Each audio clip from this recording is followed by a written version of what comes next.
Yay, us. I'm being quiet. That's a hell of a good job you're doing there. Want me to sing the quiet song?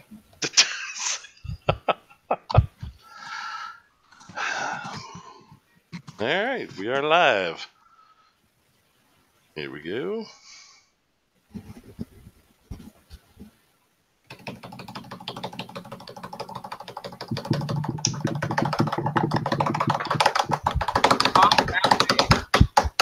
Yay, David! Yay, woohoo! David!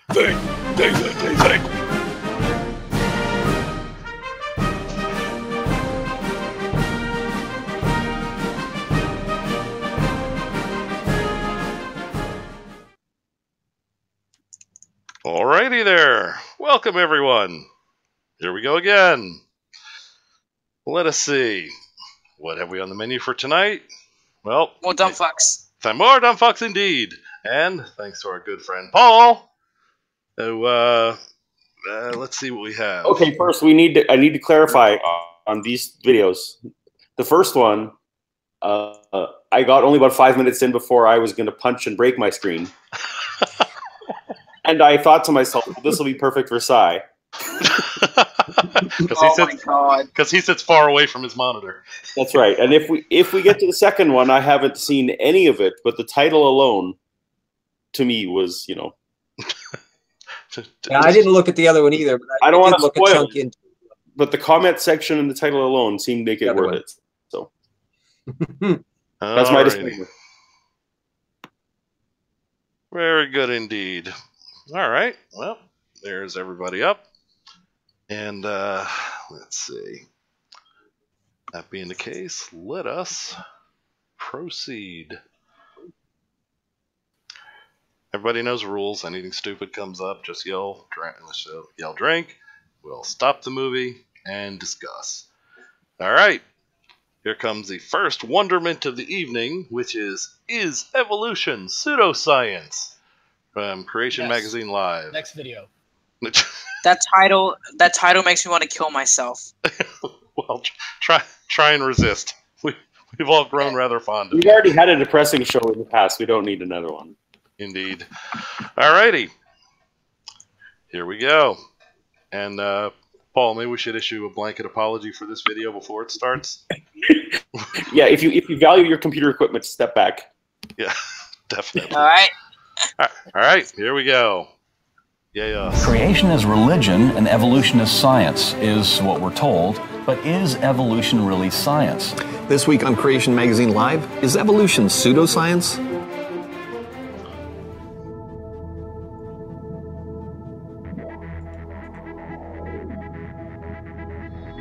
Gotta give him credit though, that's a really good intro. Oh yeah. I feel like I can trust what they're saying because they're wearing suits. Yeah, I was thinking that myself. And those haircuts, come on. You know, I still have to say I like Eric with, what is it, Battleship Apologetics better. That's true, yeah. All right, here we go. Look at this.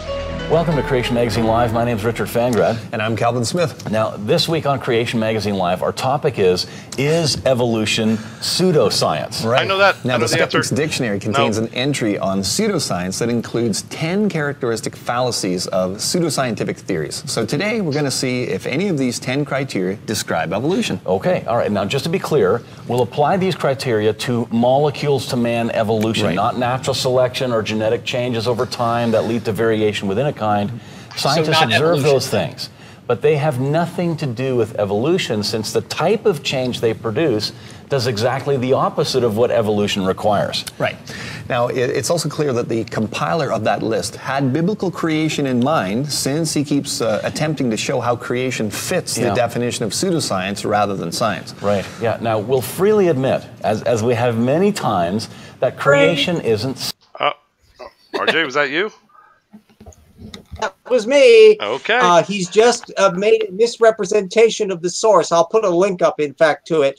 that the article in question mentions a lot more than just creationism. It mentions Velikovsky, it mentions weird medical cults, it mentions a whole bunch of stuff. It does frequently use creationism as an example because creationists suffer from cranial blockage of the rectum so much and are therefore highly illustrative. Also, I was going to wait for him to finish, but I was going to call Drake on that. And correct me if I'm wrong here, but he started out saying, is evolution pseudoscience? Now, by evolution, we're not talking about allele frequencies changing over time or adapting to your environment or natural selection. No, we're talking about, and then he just went on to name a whole bunch of other things that aren't evolution. Like, is that a thing you can do when arguing? Like, if I want to belong to Creation Ministries International, yeah, you sure can. Okay. Cool. No, of course you can. Yeah, you can say, you know, that Trump is the greatest president of the world as long as you don't count other countries, for example. Yeah, right. As long as you define the world as like the one county in North Carolina I live in. Yeah. All right, here we go again. Science. It's history. It's a true account of the history of the universe. Oh, since science has to do with things please, that can... or 15 seconds. What, 15 seconds back? Yeah. All right. Yeah, backernate that tape. There you go. Creation fits the definition of pseudoscience rather than science. Right. Yeah. Now, we'll freely admit, as we have many times, that creation isn't science. It's history. It's a true account of the history of the universe. Since okay, by that. No, that's bullshit. And you know it deep down.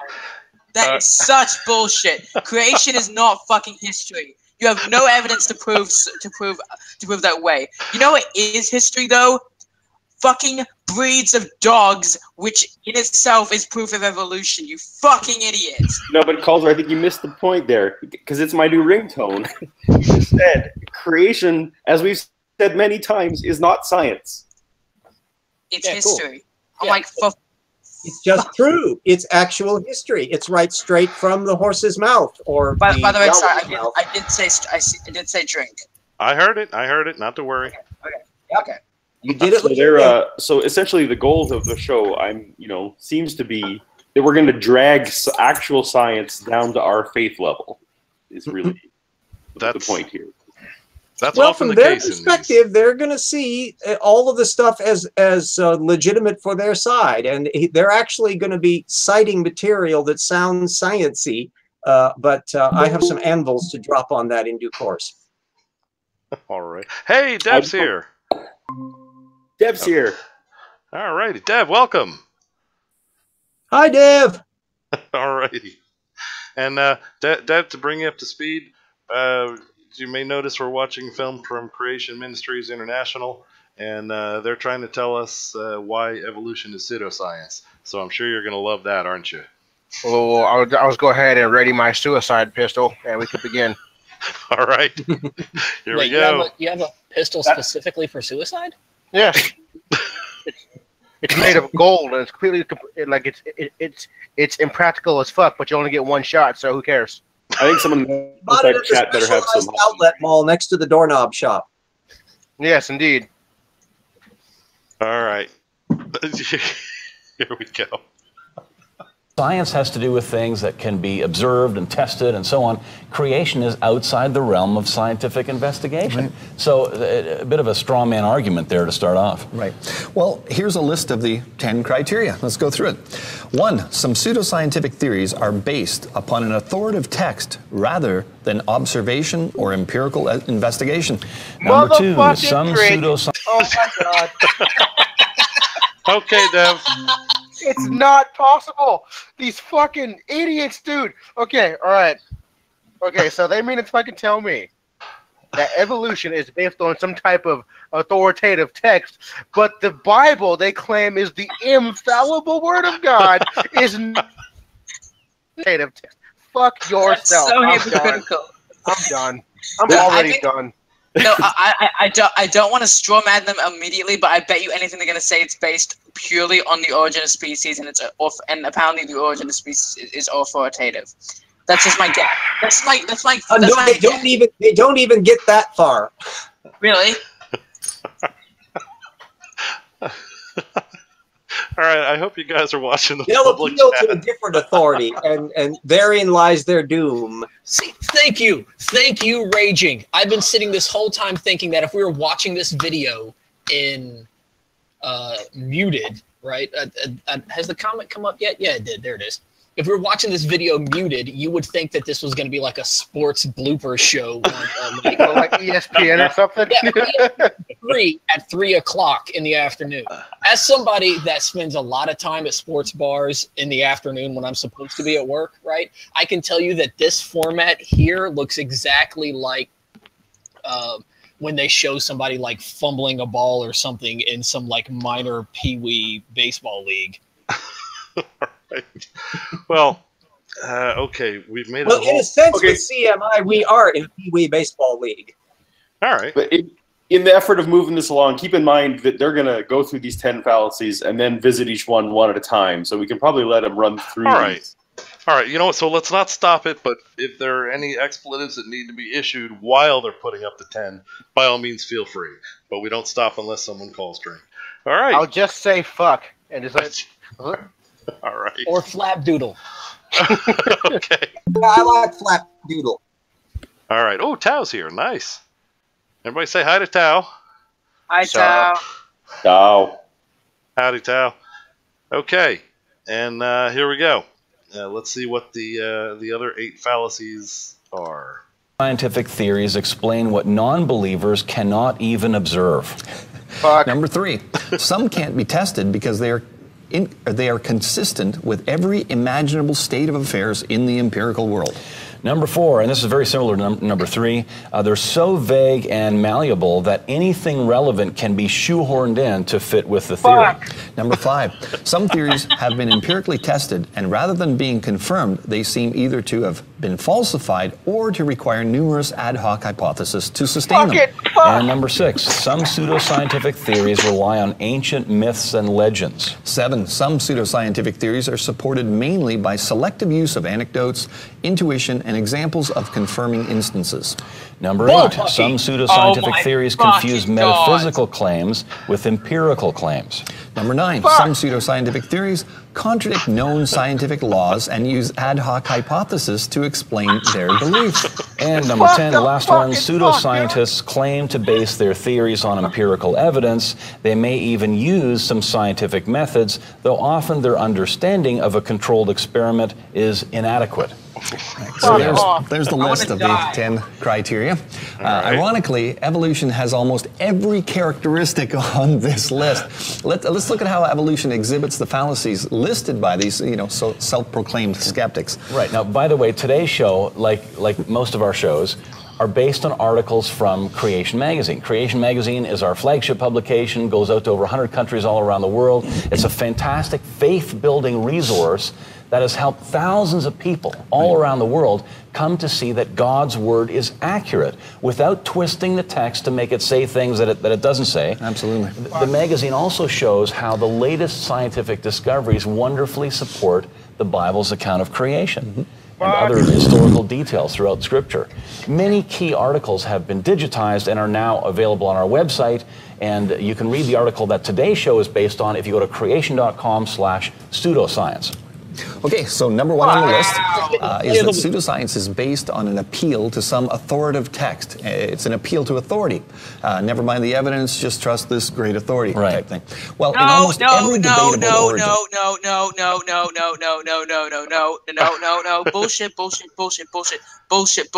Bullshit, fucking bullshit. Is that bullshit, Cal? That's so...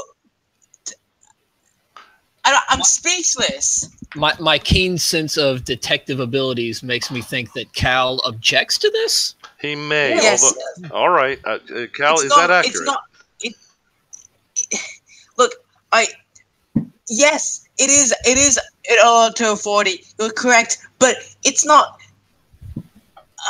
Whatever. Moving on. I don't even want to go there. All right. One of the first arguments given by the evolutionists is an appeal to authority. Yes. For example, the National Academy of Sciences flatly asserts that while the mechanisms of evolution are still under investigation, scientists universally accept that the cosmos, our planet, and life evolved and continue to evolve. All right. So it's almost like we're supposed to respect these scientists because science has proven to be so powerful that just because you're involved... Okay, Dev, I think that was you. Okay, Dev, you're up. Dude, does he not understand that there's a group of dudes out there who have done the math, who have proven it mathematically?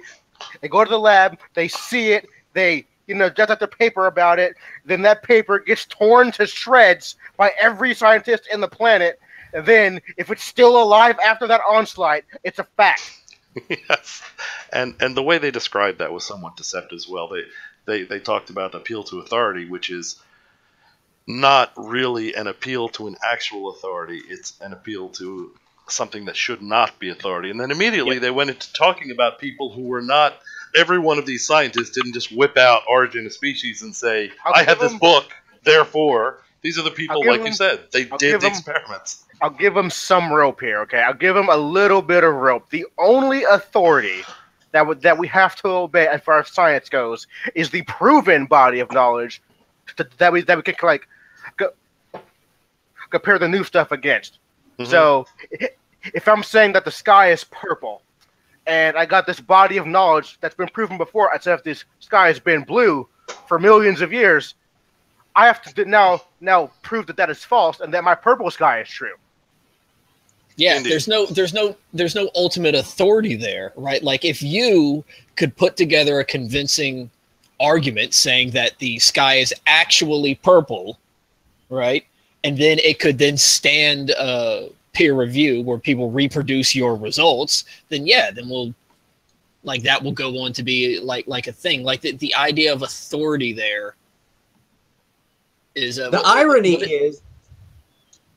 is science core on it, so they're patently riffing off of the 2006 CMI article that I linked to. They're copying the spin that this other guy gave, not their own investigation of it. And this is really an argument ad populum more than an argument of authority, right? This is like saying 98% of people, scientists, believe it is a popularity argument. It's not a authority. Does not claim an authority argument, nor does their website claim an authority argument. And I put the link up to the what you linked to is actually the current one, and it's chock-a-block with evidence. There's no authority argument because they have the evidence and the minority don't. Yeah, and then all you got to do is just get down to why they believe, accept that as fact, and it becomes evident fairly quickly who's smart and who's fucking retarded. All right. What's particularly ironic, this is a 2017 video, and they're riffing off of a 2007 article. All of those numbered bullets that they put up at the front, that's all from the 2007 creationist article. That's not in the source that the creationist was relying on. There are no numbered points in there. So I doubt our two little Hunyaks have ever bothered to read the original material to discover that their secondary source was misrepresenting it for them. Wait a second. This video was made in 2017? This video came out last week. Yeah, it was posted in 2017. No, it came out last week. To tell you how masochistic I am, I'm subscribed to all this crap. You are a demon, sir. No, you, sir, are Somebody a got Thank you for jumping on that grenade for us. All right, well, seeing as we're about 5 minutes in, let's see what else they've got for us. Keep going. Better than usual. Here we go. In science, it suddenly makes you an authority on what happened millions of years ago. But it doesn't. Evolution, like creation, is much more about history than it is about science. And no scientist was there millions of years ago to observe or test anything. That's right. So appealing to scientists as if they have a better handle on what happened millions of years ago, rather than non-scientists, just reveals a misunderstanding of the nature of the origins debate. Right, but the people who preach evolution, they didn't discover gravity or pasteurization or semiconductors. Right. They just call themselves by the same name, scientists. So they confuse people into thinking that, well, evolution is just like medical science that leads to curing diseases or the kind of science that's advancing technology, and it's not. Right. Okay, Drink. They just asserted that the evolutionary scientists Aren't real. merely call themselves scientists to confuse people. Yeah, I can tell you that there has not been a non-evolutionist paleontologist of note in the last 100 years. So if you want to say that the people who actually do the work for a living aren't real scientists, then that's an ad hominem that's got a tar and feather set attached to it. Also, it screams well, hypocrisy to be like, oh, they call themselves scientists. They just attach science to their evolution thing, right? Doesn't your side also call yourself creation scientists? They do. Well, like, you know, really, too, dude, like, don't worry about the plank in my eye. You have one in your own. They're trying to hijack earlier scientists.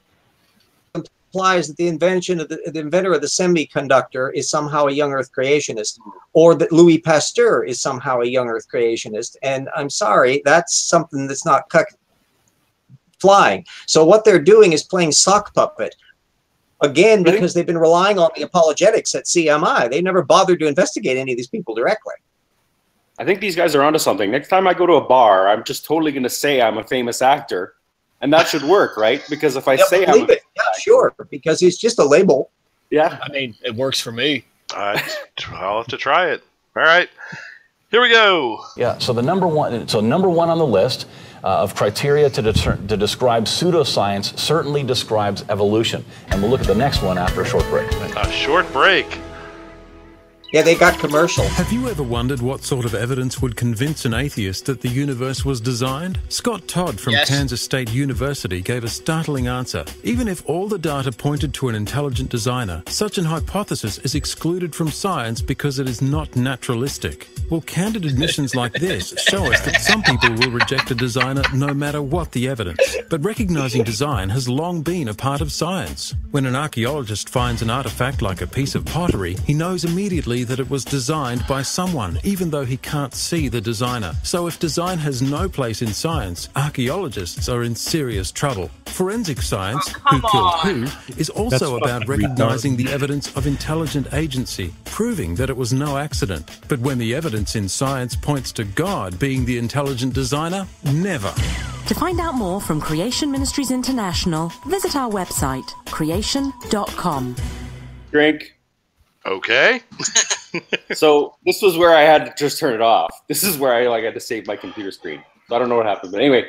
But the funny thing is, that, they reject forensic science so heavily. Yeah, were you there? And then they put it in their ad. That was what made me upset. That and given my history, anyone who's copyright infringing on Indiana Jones, I have to report that as well. But of course. Anyway, that's all. I just find it ironic that they use forensics. I don't know. That woman that was speaking had an English accent. The whole thing may be legit. All right, let's go. I love the whole thing where they're just like, even if we could explain creation, you're not going to buy it because it's not naturalistic, which is their way of saying we can't prove it to you, so you're not going to accept it.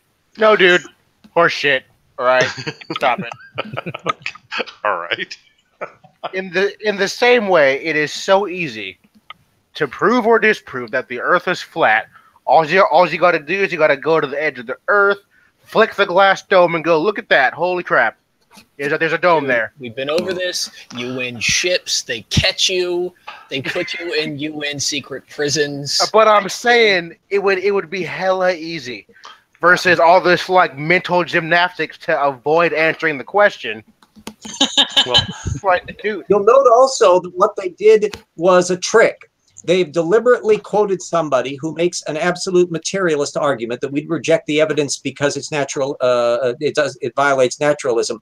Not all scientists hold to that position. Somebody can use a completely different argument. Like I can use a completely different argument. Intelligent design doesn't fit the data. So we don't have to get as though there's some stage out there where the data will fit and we have to decide naturalism or not. It doesn't fit the data. Indeed, and with the because it's not a naturalistic explanation.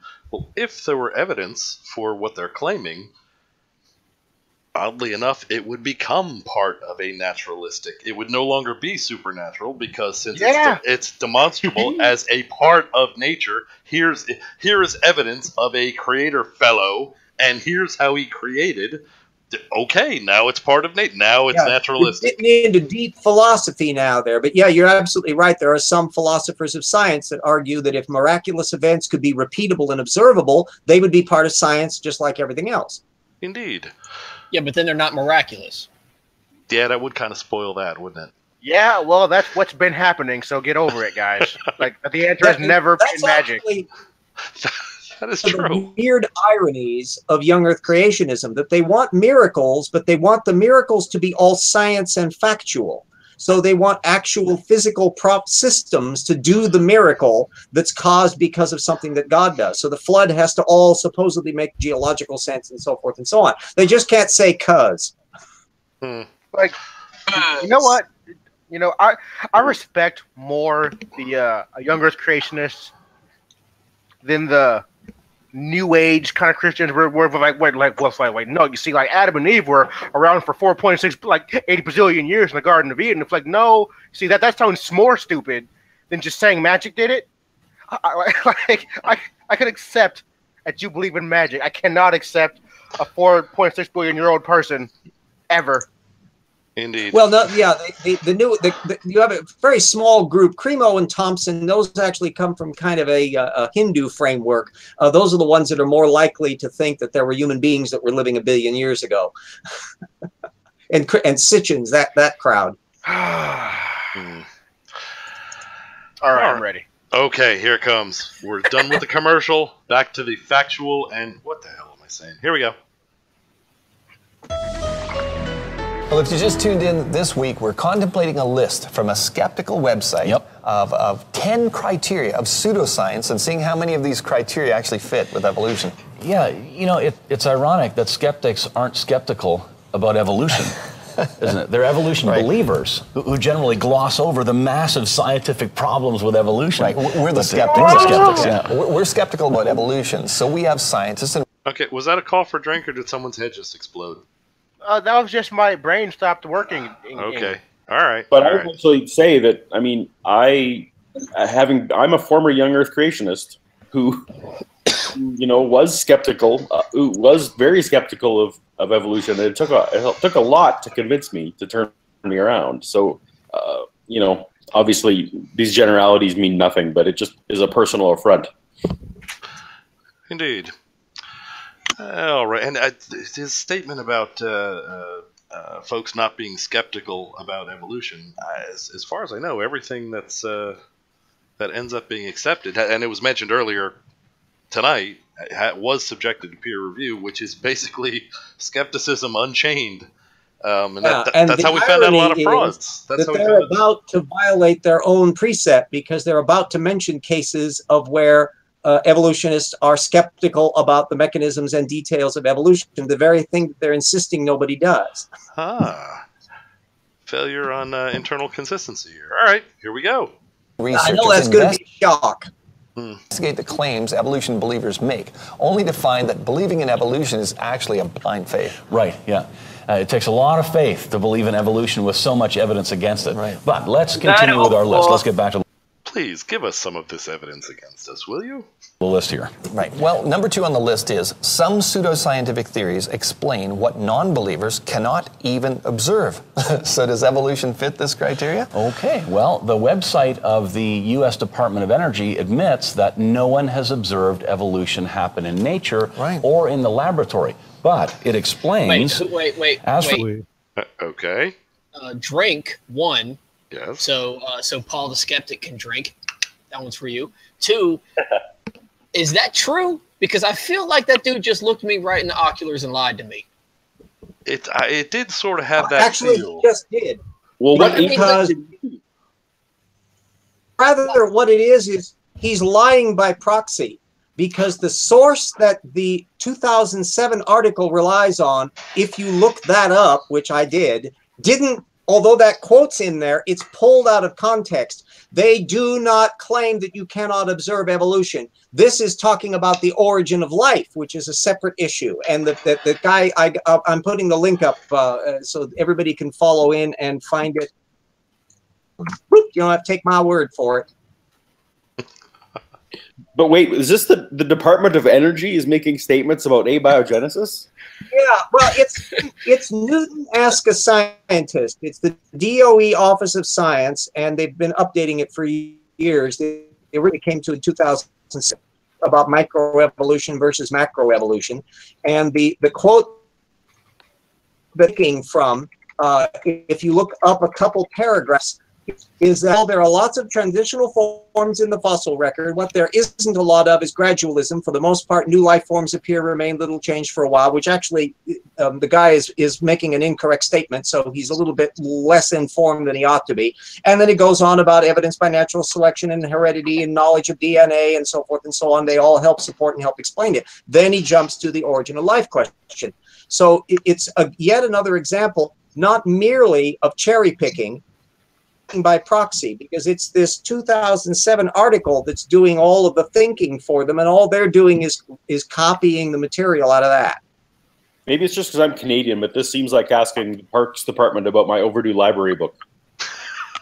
Yeah, well, he said I don't have to guess about all the evidence for evolution because I've been studying all the stuff. So the idea that you should cherry pick somebody who says what you want to be true of energy is irrelevant. The reptile mammal transition proves that macroevolution. So boop, that's just slam dunk.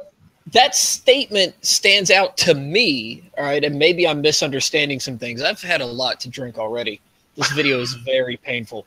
But my girlfriend, she's a chemical engineer. She works at Merck. She does all the vaccine stuff, whatever. She used to come back after doing like experiments with fruit flies and things like that reproduce very quickly, where they could introduce certain things to the environment and then watch how they would evolve, how they would change. And then you would end up with something completely different that could like a fruit fly that could no longer breed with the previous fruit fly. And that would be their dodge. And there's a certain logic to that, except the ones who try to dismiss all of this as it doesn't lead to the big evolution never, ever, ever, ever, ever connect up any of the dots. And to do that, you've got the evidence all. You can connect the dots up if you look at the detailed technical literature, but not if you rely on something that's like a decade out of date that's trying to do your argument for you. Or just parasitizing somebody else's errors. Drink, just so we can all drink again.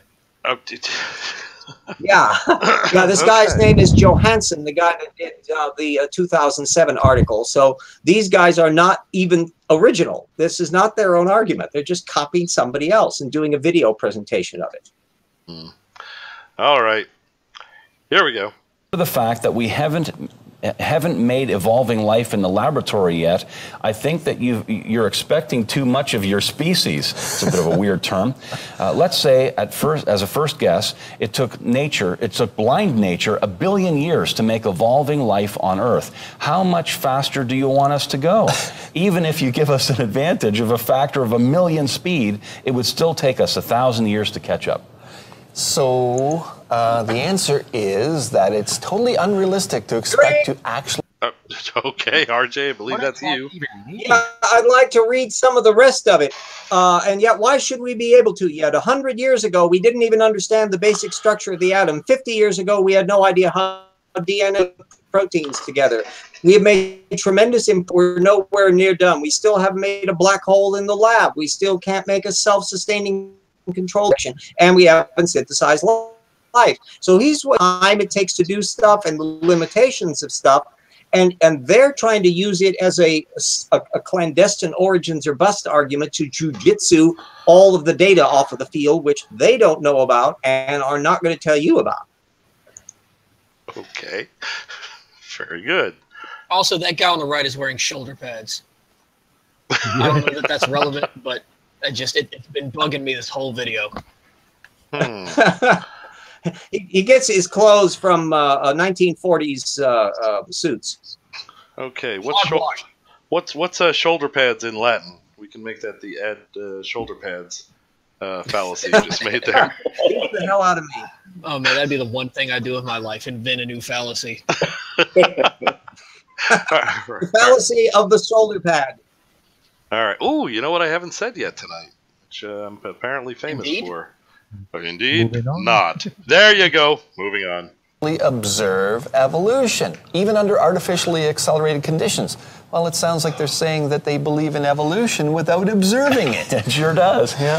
I think it's time once again to Except that we've observed it. highlight one of our favorite quotes by Richard Dawkins, who's professor of zoology at Oxford University, who said, "Evolution has been observed. It's just that it hasn't been observed while it's happening." All right. Okay, so evolution fits criteria number 2. Yep. It seeks to explain what non-believers cannot even observe. Actually, even evolution believers can't observe evolution. Right. Number 3, my God. pseudoscientific theories can't be tested because they're consistent with every imaginable state of affairs in the empirical world. And let's do number 4 as well, so, since it's so similar. Pseudoscientific theories are so vague that anything relevant can be shoehorned in to fit. Now, does that describe evolution? Yes, it does. Yes, it does. Evolutionists are always ready with a story to explain any observed trait in living things. I mean, why do some birds, like peacocks and birds of paradise, have beautiful and elaborate tails? Well, evolutionists explain. If a peacock can find food and evade predators while dragging around a bigger and more conspicuous tail than his rivals do, this demonstrates that he is a particularly strong and capable, and thus makes a better mate.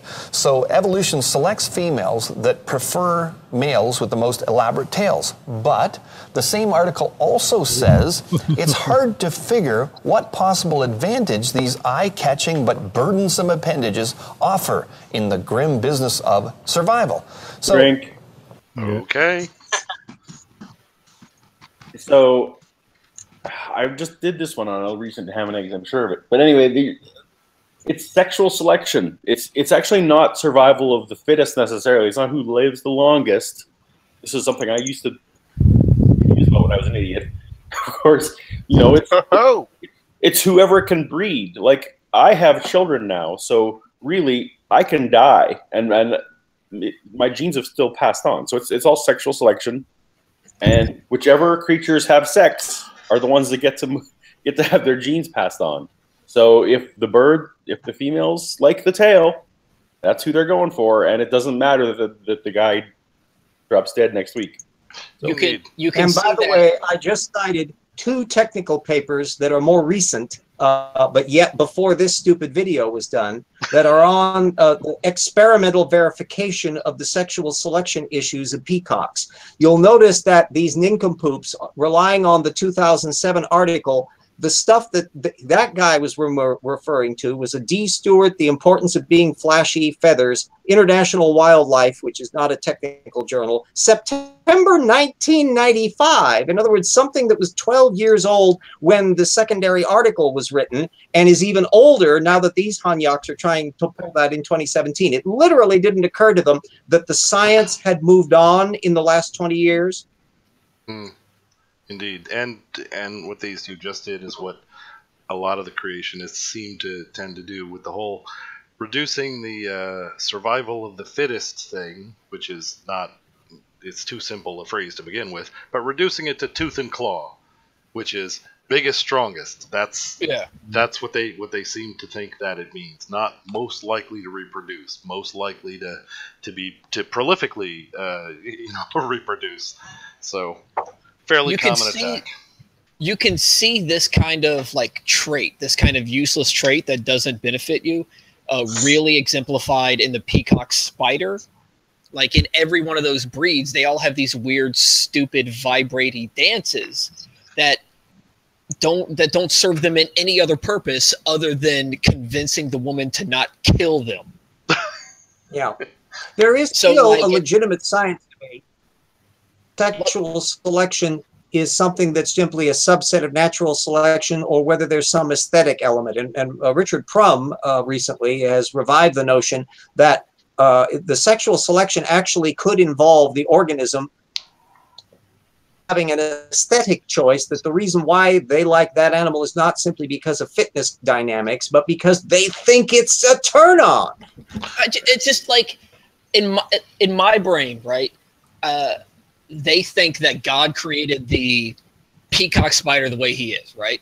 And this is one of the rare instances where I want them to be right. I want God to think, okay, I'm going to create a woman that is so picky that if she doesn't like your dance moves, she's going to eat your ass. Because that's what happens. If you don't dance right for the woman, she eats you. Insects like that.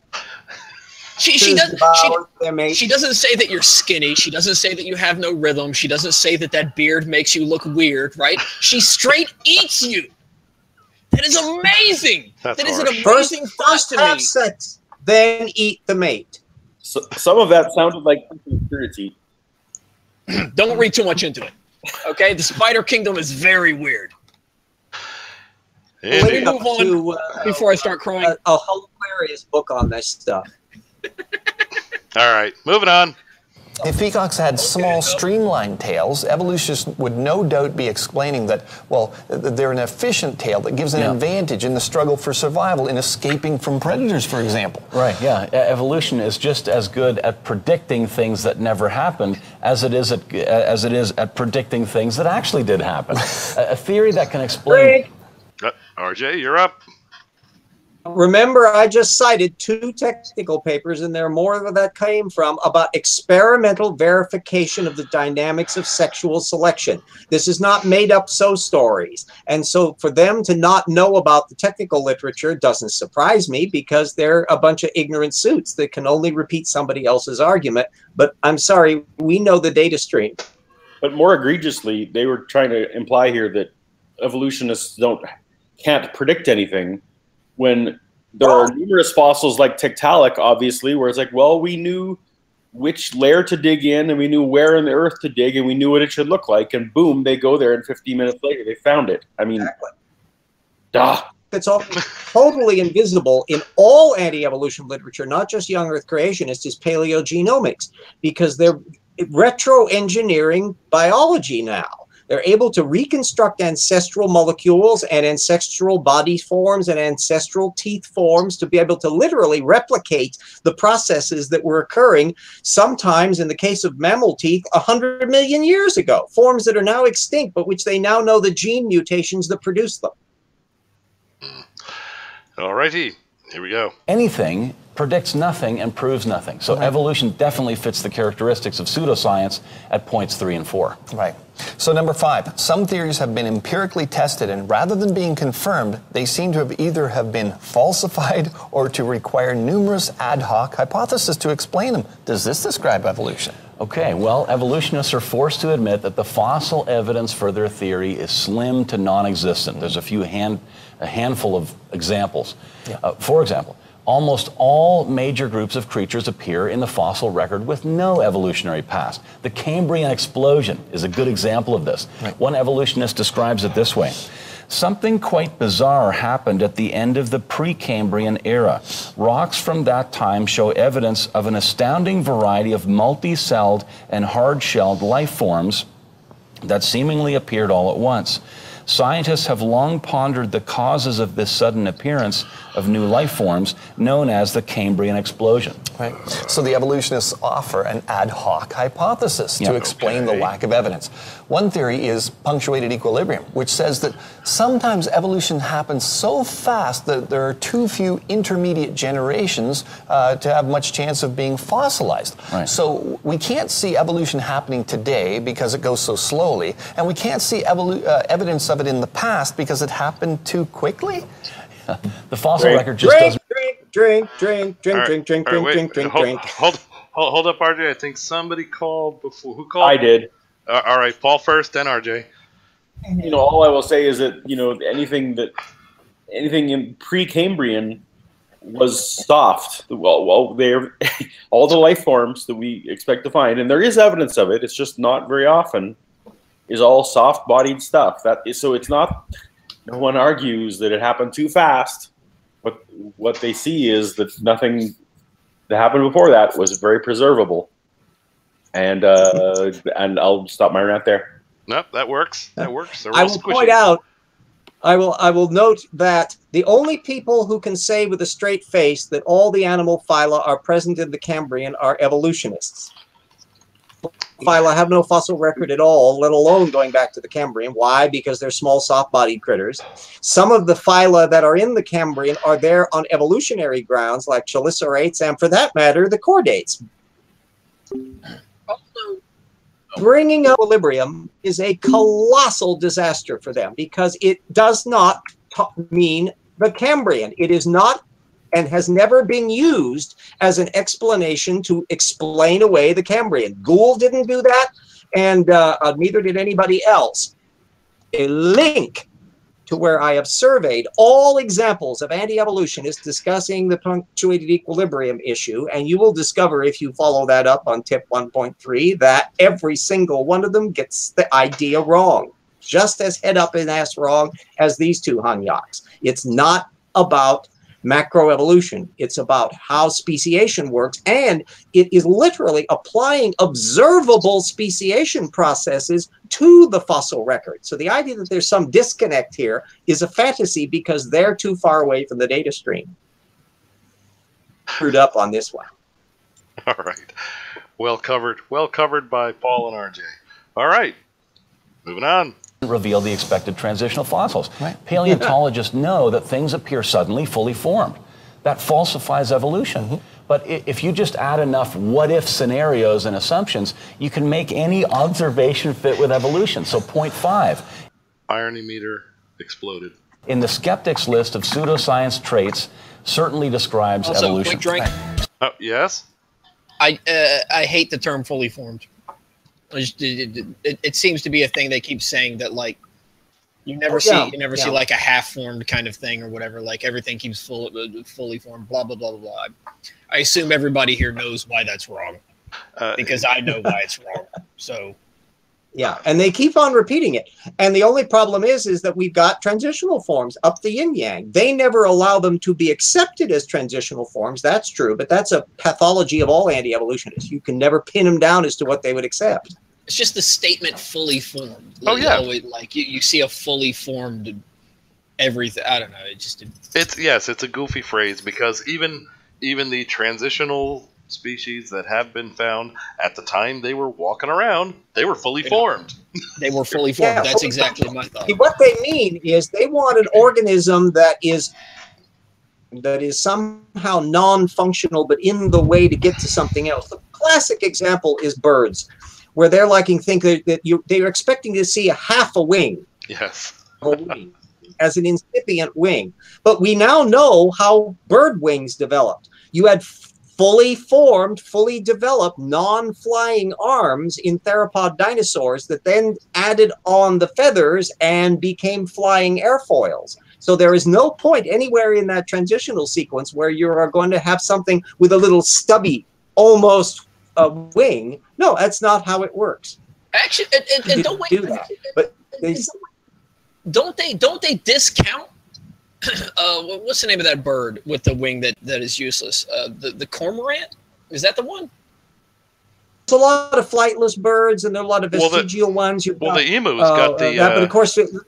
Don't get me started about emus. Those things are creepy. A separate issue. No, they're. And the other irony is cormorant is like the cormorant is one with the claw, isn't it? I think like as a baby it has the claw, but like when it grows up, its wing is useless. Like Hoatzins. Hoatzins are the ones that still have a. It's not quite a vestigial claw. It's actually kind of an atavism. Oh, I know what you mean. And there's a whole. I go into that in 3 macroevolutionary episodes. Some of the stuff on the close to penguin-ish thing. Yeah, that's a bird right there. That's obviously transitional. It has a wing that it can't use. So there you go. Red-faced Howie Mandel on the left. I would say, but it's still a bird, and so they maneuver around it. I maintain that the fascinating case, of course, is that the modern birds that we're familiar with are not known in the Cretaceous period. You instead have birds that still have tails, they still got teeth, they still got dinosaur gastralia bones, and you're gradually seeing them becoming more progressively bird-like over millions and millions of years. But remember, these little clowns don't read paleontology. They can't get beyond the stuff that they're gleaning secondarily from creation ministries that don't discuss the data stream either. By the way, I want to call this freeze frame couple goals. Okay. All right. Let us continue then. Stick around, we'll be back with more. Oh, another commercial? What now? The Genesis account is the Rolls-Royce of creation books. It's a thorough verse-by-verse analysis of the first 11 chapters of Genesis, revealing what the text means. Unlike most commentaries, it includes the additional step of providing cutting-edge scientific support for the history recorded in Genesis, because its author, Dr. Jonathan Sarfati, is a PhD scientist. Since science confirms the truths in God's Word, if both are properly interpreted, this nearly 800-page book makes a fantastic reference tool for pastors or anyone wanting to know what Genesis really means. It's okay, RJ, yes.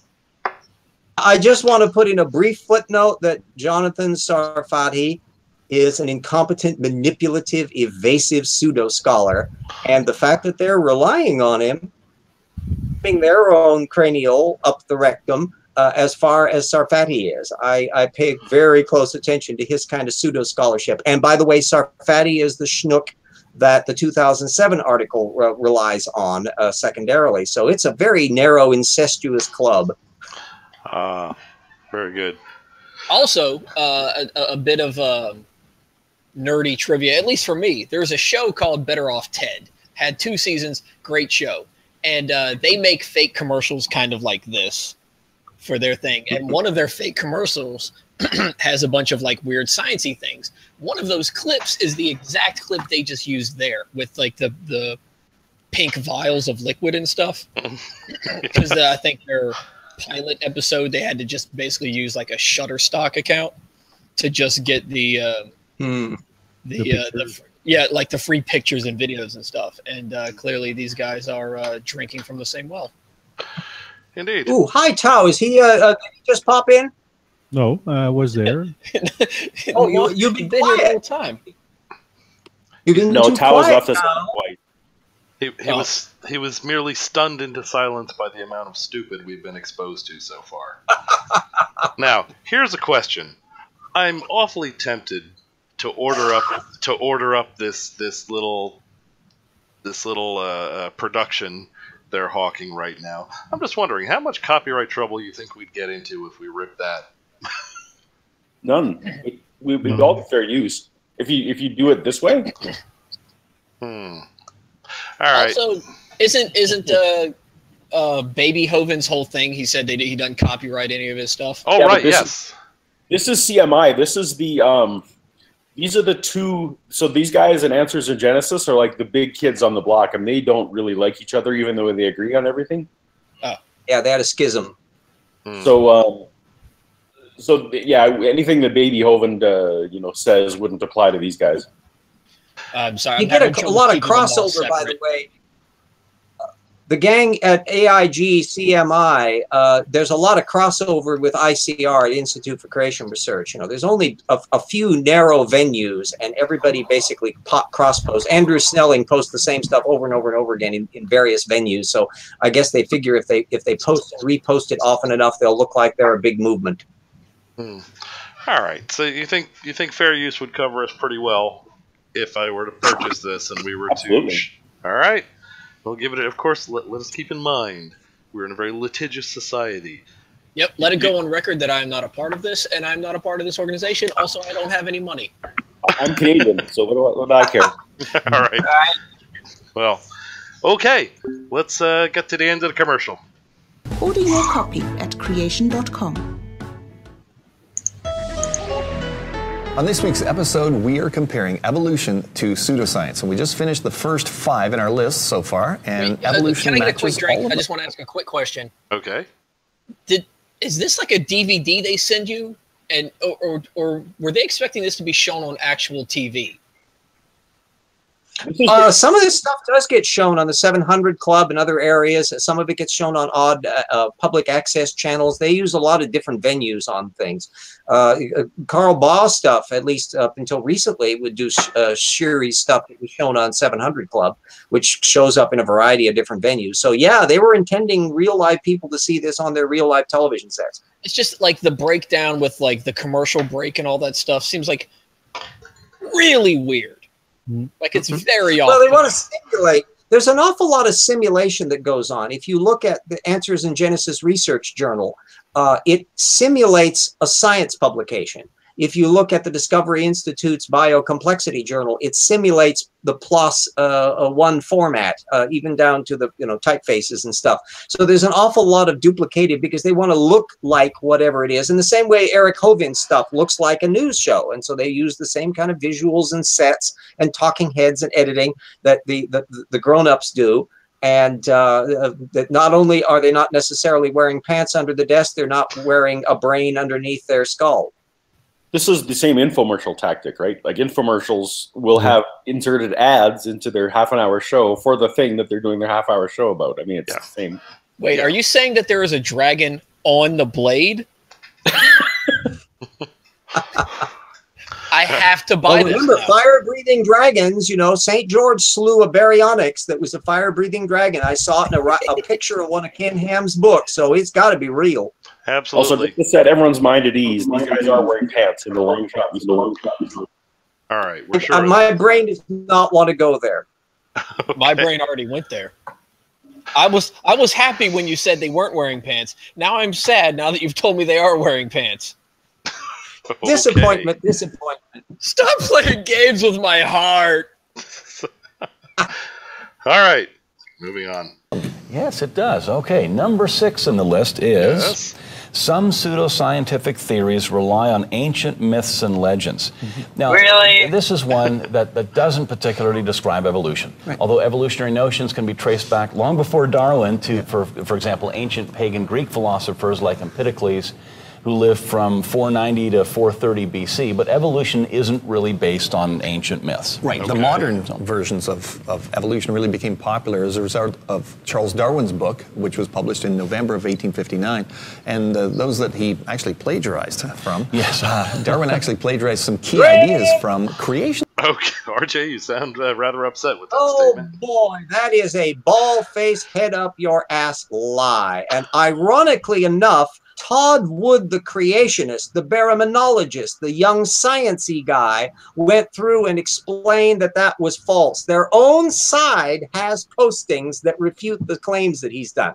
So he's just riffing off of material that was knocking around in creation apologetics decades ago and never bothered to fact check any of it. But this one is just empirically false. No, Darwin did not copy anybody. He came up with his own independent theory, and Wallace independently came up with it from another data set. So it's just, I got a whole slew on it at tip. I'll stick up with a reference up to that. You can go poking around.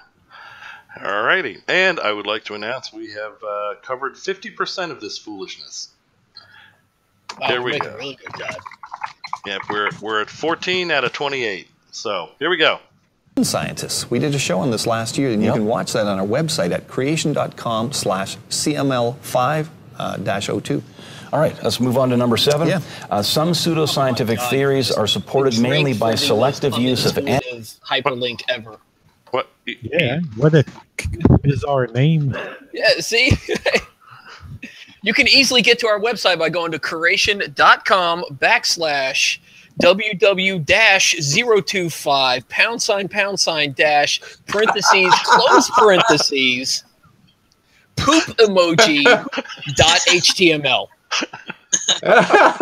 Yeah, it's real simple there. They like to do that. The one wonderful advantage, though, of living in the modern world is that this junk is available online for anybody to inspect. When I was coming into the field in the 1970s and so, an awful lot of their junk wasn't readily available. If you didn't subscribe to their little magazines or whatever, you would be clueless. But now they put it all online. You can poke around at all of this stuff, and that is a dangerous thing to do around a footnote checker like me. Maybe that's why they make it so hard to type in the hyperlink to. Could be. All right. By the way, I have a great hyperlink with all the answers to everything you need to know. You just need to set your keyboard to Dvorak, and then you slam it against your face 5 times. Yes, you know, you get Hindu creationism if you use a QWERTY keyboard. Yeah, no. Yeah, that's why you gotta set it to Dvorak. It's great. Understandable. All right. There's like three IT nerds out there somewhere that all know what I'm talking about. We're having a coronary now, yeah. Yeah. They're just flipping out. Subscribe! Dvorak, damn it. Okay, moving on. Intuition and examples of confirming instances. Now, do we have evolutionary examples of that? Absolutely. Evolutionists try to find animals that fit into their evolutionary tree. In the classic horse story, they arrange a group of animals with similar body shapes in order by size and say that it shows the evolution of the horse. Yeah. But is this actual ancestry or... Okay, RJ, you're up. Oh boy! By the way, this article they're parasitizing depended on our good old pal Jonathan Sarfati for the horse sequence. Here's a teeny tiny little problem: that by 2017, already a decade before, the creationist baraminologist had conceded the horse sequence as a monobaramin, which is a fancy creationist word for an evolved, naturally branching evolutionary sequence. So they are out of touch even with what their own creationist community is doing. It's just pathetic. I was also looking that they didn't have Dinohippus up there. Dinohippus is the genus that actually has the genus where some of the species have the vestigial additional side toe and the other ones don't. So they literally have the transition to that component that we also can confirm in the embryology, and which you will not get in any of Jonathan Sarfati's discussions or apparently off of these nincompoops. Alrighty. You know, trouble I'm having with this video so far. There are two classes of creationist videos as far as I can tell. One is meant for their own internal audiences, where they just want to comfort them and tell them happy things, and the other grouping is to battle with the scientists, you know, by creation scientists. And this does not really appear to be either. This appears it's too sciencey for their in-house crowd, but it's nowhere near sciencey enough to have a valid argument with Jesus, any one of us. I'm not sure they really made the kind of video they wanted to here. All right, moving on. Just a contrived arrangement, except for the supposed first horse in the series, which probably doesn't belong in the group at all. The fossils show the wide variation within the created kind is what it actually shows. Most of that variation in the horse kind is still with us today. As the biologist Herbert Nielsen said, the family tree of the horse is beautiful and continuous only in the textbooks. Only in the textbooks, yeah. Most of the creatures that... Okay. There, another one is an authority quote on that. Who the hell cares what Nielsen was writing in a secondary source in a discussion on this? What it does vaguely refer to was the idea, which was there a beeline where animals just got bigger and bigger and bigger over time? That was the view of the horse sequence back in the 1890s, but it's just as dead as a doornail now. If you look, however, at older works as to what animals were related to what versus newer works, there hasn't been a damn change, because the fossils already are in existence and the ones discovered since then have just filled therein. There is no dispute whatsoever. And if he's trying to argue that it's all within a kind, not a monobaramin, but a whole horse kind, he's not even making sense in terms of his own structure. You can go from a little teeny animal the size of a dog that doesn't have the teeth structure of the finished horse, that has full hooves that have all the digits of a standard thing, to the animal that we now know with transitions at every single stage, and not call that a macroevolution. Just shot off the gangplank there, kids. Alrighty. Would have had also to exist. A joke about his collar or something. I don't know. I feel like I need to criticize the fact that this guy's wearing cufflinks, but he doesn't have them done up like French cuff style. Like oh boy on the right's got it done right, but oh boy on the left, like he's clearly doing it like caveman style. Like I don't know. It just, these two just bug me. Objection duly noted. if evolution were true, have never been found. And some creatures that have been found don't fit into the evolutionary tree at all, like the platypus. What's it evolving into? A little bit of everything, right? But evolutionists seize on a few creatures that sort of look like they might have been halfway between, going back to the horse series, a badger and a horse, or between a reptile and a bird. But these rare apparent fits then prove evolution as much as the occasional good guess by a psychic can prove that they can read your mind, type of thing. Right. So we can say that evolution's a good match for criteria number 7. Yeah. So number 8 is some pseudoscientific theories confuse metaphysical claims with empirical claims. By the way, metaphysical refers to an abstract thought or subjects like existence, causality, truth. Okay, all right. So some evolutionists insist that evolution has no metaphysical implications at all. On the Talk Origins website, one evolutionist summarized his article this way: evolution does not have moral consequences and does not make cosmic purpose impossible. Right, but others make dogmatic metaphysical applications. Yes. The American Academy for the Advancement of Science website includes a whole section on science, ethics, and religion, with statements like, evolution is the creation myth of our age. By telling us our origins, it shapes our views on what we are. In calling it a myth, I am not saying that it is a false story. I mean that it is great symbolic power, which is independent of its truth. Is the word religion appropriate to it? This depends on the sense in which we understand that.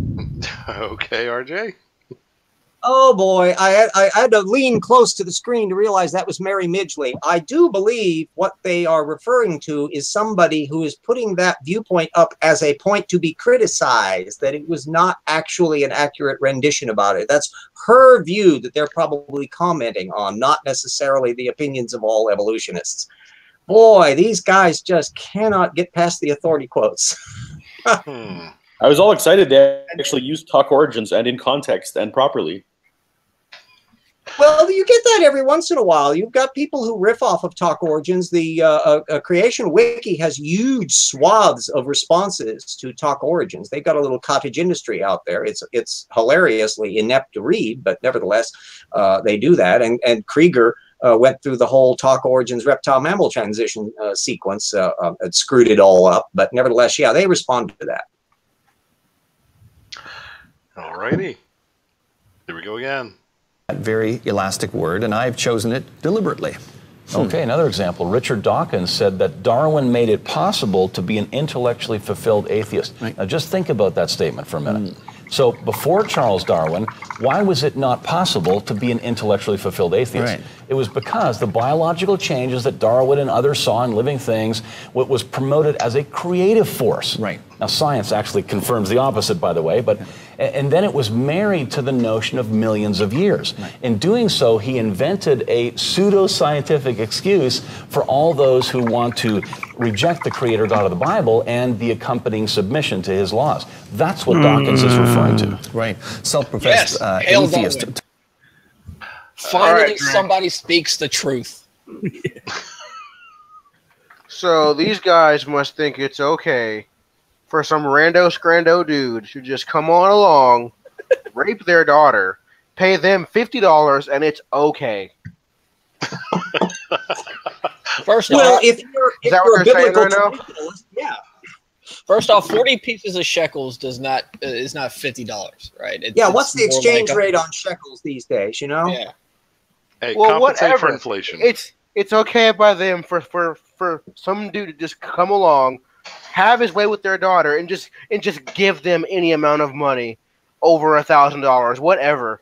Like it's not gonna matter. It's still a fucked up situation. That's never okay. We weren't attempting to validate it. We were just, being asses. So like I'm saying, like even if you get the like proper exchange rate, if it's like 1 shekel, it's like 84.28 cents. I don't fucking care.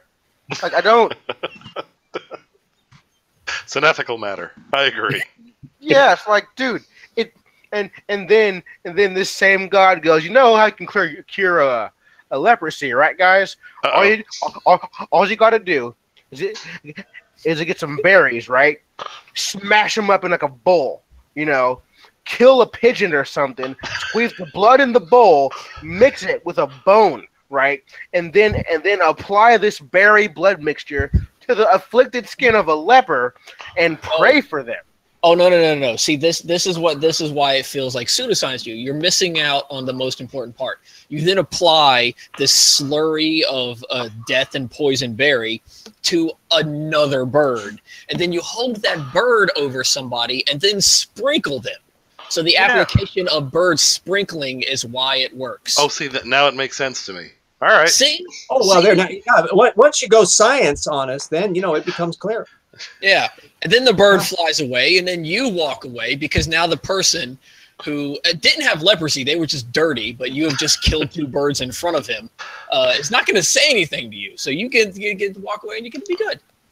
Gotcha. At least that's my experience when I'm curing people with leprosy. And then the bit about how you have to like lay sticks down in front of your livestock in a striped pattern and make them have sex in front of the fucking sticks.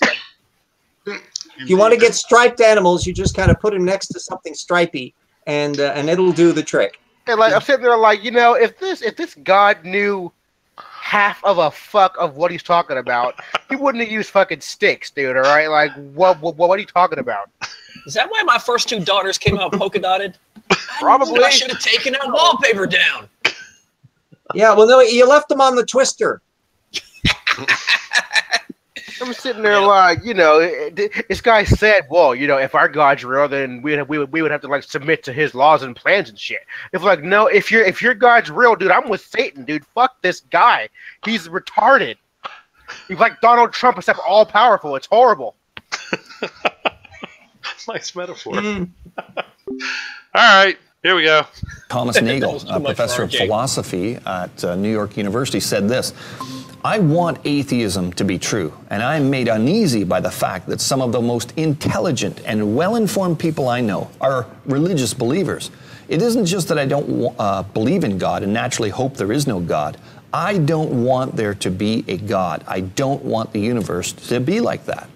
Right, so for people like Nagel, Dawkins, and other atheists who don't want there to be a God, it meant that there was a mechanism that could account for the diversity of life without the need for a creator. Yeah. So yes, evolution absolutely does make metaphysical claims, and atheism is a metaphysical claim itself.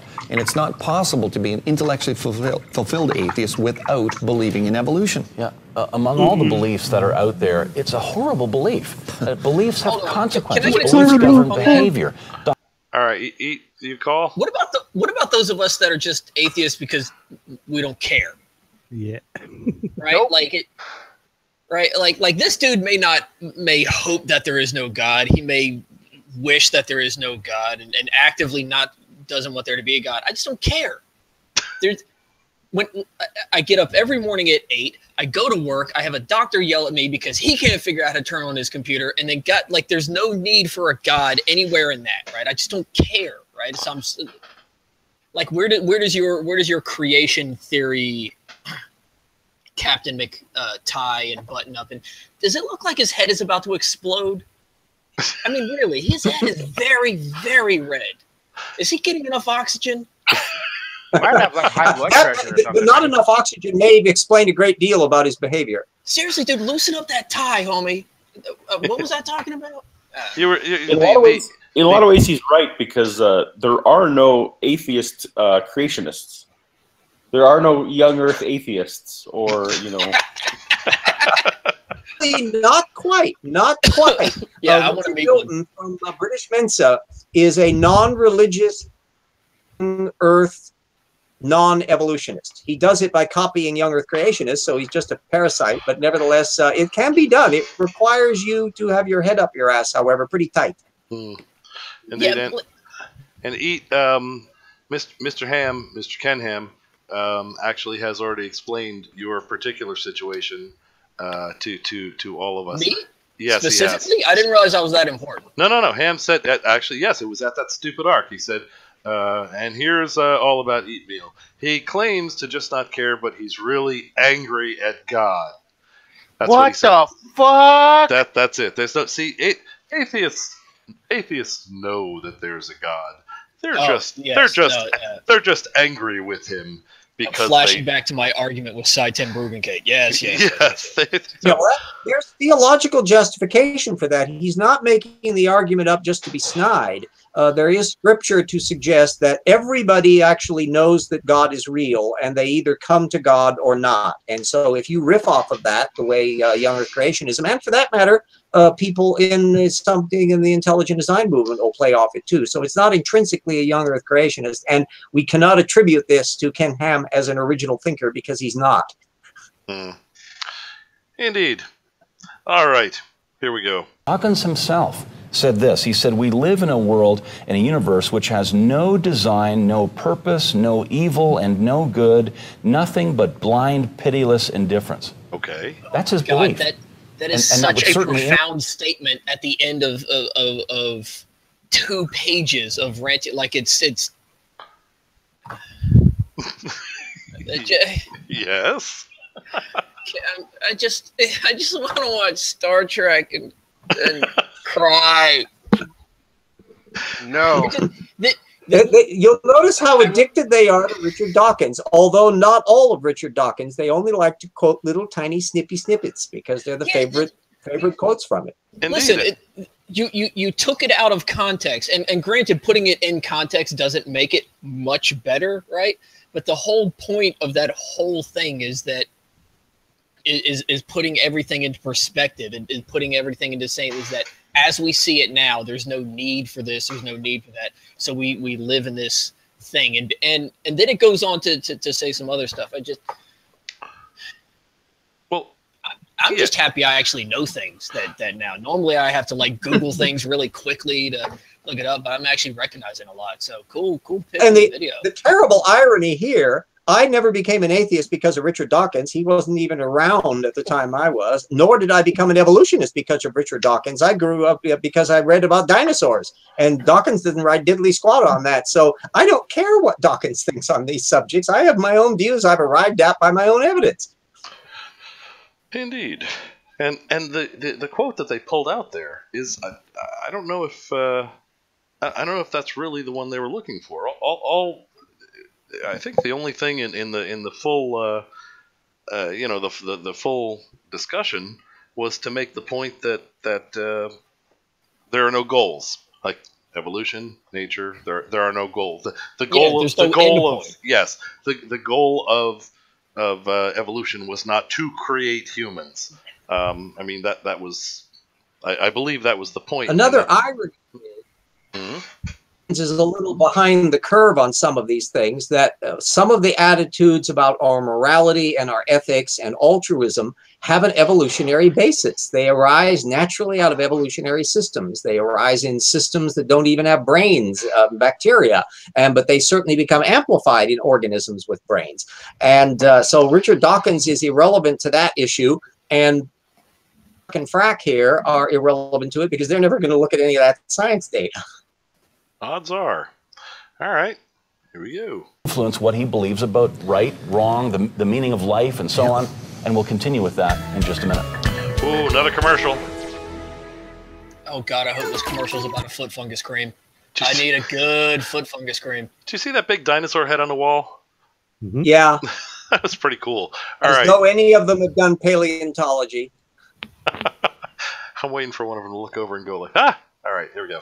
Helium gas is renowned for its ability to diffuse through materials quickly. Why is it then that we find an abundance of helium in certain rock crystals, that it has not managed to escape from them? This has significant implications for the dating of rocks using radioactive decay. That's because helium is formed when some radioisotopes decay, and therefore lots of helium suggests lots of decay has occurred. Moreover, if lots of decay has occurred, it also suggests that the rock is very old. However, nuclear physicist Dr. Russell Humphreys realized that lots of helium trapped in the rock crystals that had not had time to diffuse out means that the rocks were actually young. Dr. Humphreys concluded that nuclear decay rates must have been dramatically faster in the recent past, and that is why rocks that are actually only thousands... Oh, sorry, Tao, you had something? Let me guess how much years. 6,000 years. Probably. You got it. You win the Cupid doll. of years old are commonly wrongly dated using radioisotope decay as millions or billions of years old. To find out more from Creation Ministries International, visit our website. Okay, if you want to find out more and about try science, fact-checking Humphreys for a change. If you want to find out more about science in general, I would not recommend taking this young lady's advice. Creation.com. Don't go there. Well, our subject this week is what are some of the characteristics of pseudoscience, and does evolution fit with those characteristics? And so far we've covered 8 of the 10 points, and evolution qualifies as pseudoscience at all points except one. Right. Now, we were just talking about the fact that beliefs have consequences, of course, and the consequences of evolution applied to society have been horrendous. Yeah. We've done shows highlighting some of these things, like communism and Nazism, resulting in about 200 million deaths in the 20th century. The connections between evolution and these ideologies have been well documented. You can read a section of articles on our website detailing this at creation.com/communism. Yeah, I mean, it's often been stated that theistic... Okay. And can the pimple in the suit on the left please tell me what was printed on all the Nazis' belt buckles? A cross. I'd appreciate it if he read that through his terrible little crustache to me, and then started talking about connections to genocide and all that other stuff. But then, of course, it could be 1,000% true. And and obviously that's just an argument from consequences. It doesn't matter if every murder that's ever happened in the world is because they believed in evolution. That speaks not a single syllable to whether it was true or not. Quite true. Things are actually much more complicated than that creation.com thinks. And again, Jonathan Sarfati is one of the people who is one of their big apologists on that little point. But you find the same arguments going on over intelligent design land. The Nazis were ambivalent about a lot of evolutionary theory. They didn't particularly like some of Darwin's books. They didn't particularly like Ernst Haeckel. They banned him in Nazi Germany a lot. And of course, the Soviet Union didn't like modern genetics and the neo-Darwinian synthesis. They had their own pseudoscience that was sort of a Marxist genetics that didn't work and helped screw up their agricultural system for 50 years. So things are a little more complicated than a CMI likes to think. Also, the Nazis hated communists, by the way. Just throwing that out there. They hated communism.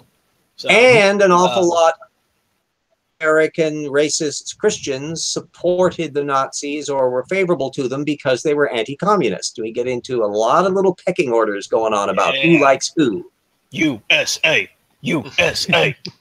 Yeah, but if you want to keep it more simple for that kind of target audiences, you just said Nazi and communism because they don't know what's happening the last 5 or 1,000 years before. So it's more easy to target their audience by saying communism and Nazi because we still hear about it, but they forgot to talk about the Inquisition, burning women, torturing people. Mass genocide. You're going to find a very slim coverage of those bits. Yeah, but they're all great works made by Catholic religion, so Christian religion. So quite true. Yeah, but don't count because they look bad. So shut up. I'm sure it just slipped their minds. That must be it. I'm sure there's no deception involved here. Okay, here we go. Religions have been, the result of wars, loss of life, etc. But theistic religions account for only about 7% of all wars, and that percentage actually drops to about 3% if Islam is removed. I love this let's guy move now. on. Number 9 in the list. I love this bloated seal dick in a suit. Oh, you're now my favorite human being. Would you like to elaborate? I feel like that statement it stands on its own? Everything I feel. No, just this whole thing about drawing connections between certain things, and you're ignoring. They love saying observable, observable, observable, right? Mm-hmm. You can go out and you can find, you can find the Nazi literature that they gave to their soldiers. You can find the belt buckle where it says "Gott mit uns" or whatever, or God with us. Gott mit uns, yeah. It's God is with us. It is accepted history that that a deal was struck with Mussolini to get the Vatican to be a sovereign state. Like, these are all things. Like, your camp has direct connections to this thing too, all right? So maybe just do like the rest of us, say, that was bad, and then move on, right? Stop trying to pretend like it was our fault. Okay. I'll give you an example of something that Jerry Bergman tried to do, where he tried to argue that the Tasmanians were exterminated because of Darwinian theory. And he had one tiny little problem with his argument. It's that the chronology didn't fit, because by the time Darwin was born, the Tasmanians were already being oppressed by the Christians there, and the last of them were withering away about the time that Darwin was going through high school, the equivalent of. So, I mean, it was just this representation of what the history was going on. The Christian, here's the dirty little secret of young earth creationism that you don't always get from this Australian import that came in with Ken Ham. It's that the creationism of the 1950s and 60s comes out of Southern racism, and it contained a great deal. Henry Morris reflected an awful lot of racist beliefs, even though Ken Ham may drivel on today about how we're all one race and all this kind of stuff. That wasn't the picture that was done 30 or 40 years ago. They're terrible historians. All right. So, very good. Oh, also drink. Just for everybody anybody that's still unlucky enough to be sober. Okay. Well, actually, go ahead and tie you on from your boy Eet MeeL. Actually, Eet, your statement referring to this gentleman as a, what was it, bloated seal dick in a suit? Yeah, that was drink worthy. that in itself was drink worthy. So drink too, then. All righty. Okay, we're making. It's sort of like Seth Rogen bumps into one of the old Doctor Who's. It's a complicated picture here. All righty, we're making some progress here. We're That was the most gnarly laugh I've ever heard. Oh yeah. I'm sorry. Somebody's definitely. That's me. I keep my mouse hovering over the mute button, but occasionally I fall back. Oh, not a problem. Not a problem. That was an interesting accent. What did you say? Seth Rogen playing Doctor Who? Is that what you said? Seth Rogen versus one of the earlier Doctor Who's. So it's kind of a Daniel Tennant. Oh my God, that is even worse. Oh my God. All right, well, good night. That's better it. watch out, Eet. I'll go into Hell 9000. We better move on. Yeah, all right. And moving on is what we shall do. The criteria of pseudoscience is some pseudoscientific theories contradict known scientific laws and use ad hoc hypothesis to explain their belief. Okay, well, we did a show on that just a few weeks ago called The Irrational Faith of Evolution. Yeah. It was the first episode of this year's broadcast season. Yeah. Yes, evolution contradicts known scientific laws. Of course, because we talked about the law of biogenesis, that life comes only from life. Everything that we've ever observed in science supports this basic law of biology. But evolutionists need to believe that this law was broken millions of years ago to fit their scenario. Right, but they don't see it as the huge problem that it is. They just dismiss it, as one evolutionist writes. It's only a scientific law, after all. Yeah, it's only a law. And he writes, did Pasteur prove that no life can ever come from non-living things? No, he didn't. This is because you cannot disprove something like that experimentally. Right, so the fact that all the experimental evidence of the past 200 years contradicts their theory is irrelevant, because they speculated that it's possible that there's some experiment that no one has tried yet. Okay, RJ, you're up. I can't resist pointing out, because I investigated this whole matter, and I'll put the tip posting where I discussed it. Louis Pasteur in 1904 consciously, specifically warned against using the argument they just used. He warned them that if you try to pin the reality of God on whether or not life can originate naturally, what happens if they manage to crack it? Then you have to give up God? he was very, very leery of that kind of reasoning. So the last person on earth they should invoke in this matter is poor Louis Pasteur, who, by the way, they try to invoke him all the time on these things. He was a relatively lapsed Catholic. He kind of worshipped science and his work in the same way Darwin did. And so he wasn't really a conventional church-going Catholic, and certainly not a conservative of the period who were the anti-evolutionists. So Pasteur kind of stayed out of this fray, and Darwin had a very high opinion of him, by the way. So I suspect there was never any scuttlebutt of the period to suggest that Pasteur had a problem with evolution. Indeed. Alrighty. Yeah, actually might work. So number 9 on the list definitely fits with evolution. Okay. Number 10, the last one. Pseudoscientists claim to base their theories on empirical evidence that they may even use some scientific methods, though often their understanding of a controlled experiment is inadequate. So, does this final point also describe evolution? Well, you know, evolutionists claim that their theory is science, but the National Center for Science Education, which is an anti-creationist lobbying group, admits that there's a problem. The failure of many students to understand and accept the fact of evolution is often a consequence of the naive views that they hold of the nature of science. According to this naive view, the key to the unique success of science at producing true knowledge is the scientific method, which on the standard account involves formulating hypotheses, making predictions, and then going into the laboratory to perform the crucial experiment. In contrast, the work of many evolutionary biologists involves the reconstruction of the past. The methods that they use do not conform to the standard view of the scientific method. We could say a lot of things about that quote. Wow. But, yeah. So if you can't actually prove I'll your say theory, drink. Okay. Yeah, you'll notice that little ellipsis in there, that dot in there. Well, I do believe that what old Eugenie Scott was talking about here had to do with that big gaping hole between purely experimental sciences and historical sciences like paleontology or evolutionary biology.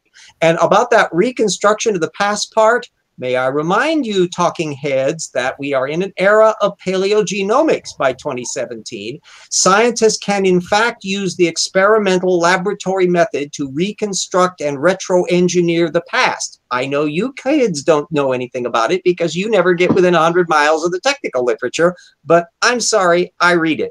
So the points that are being done from the National Center for Science Education are now kind of superseded by the advancement of the science these guys aren't noticing. Indeed. In short, cherry picking. There you go. Oh, yes, you got more cherries here than the apple blossoms of Washington, D.C. Indeed. And I have to add, you're right about Eccleston, I believe. He's the one that referred to us as stupid apes. Yeah. Is that accurate? Yeah, he looks our twerp on the right looks most like Eccleston for your Doctor Who candidate. Yeah. All right, here we go. I'm still going with Seth Rogen for the guy on the left, though. Way to tie in the argument in the chat to what's going on in the video, because I just realized that we have been slowly separating each other.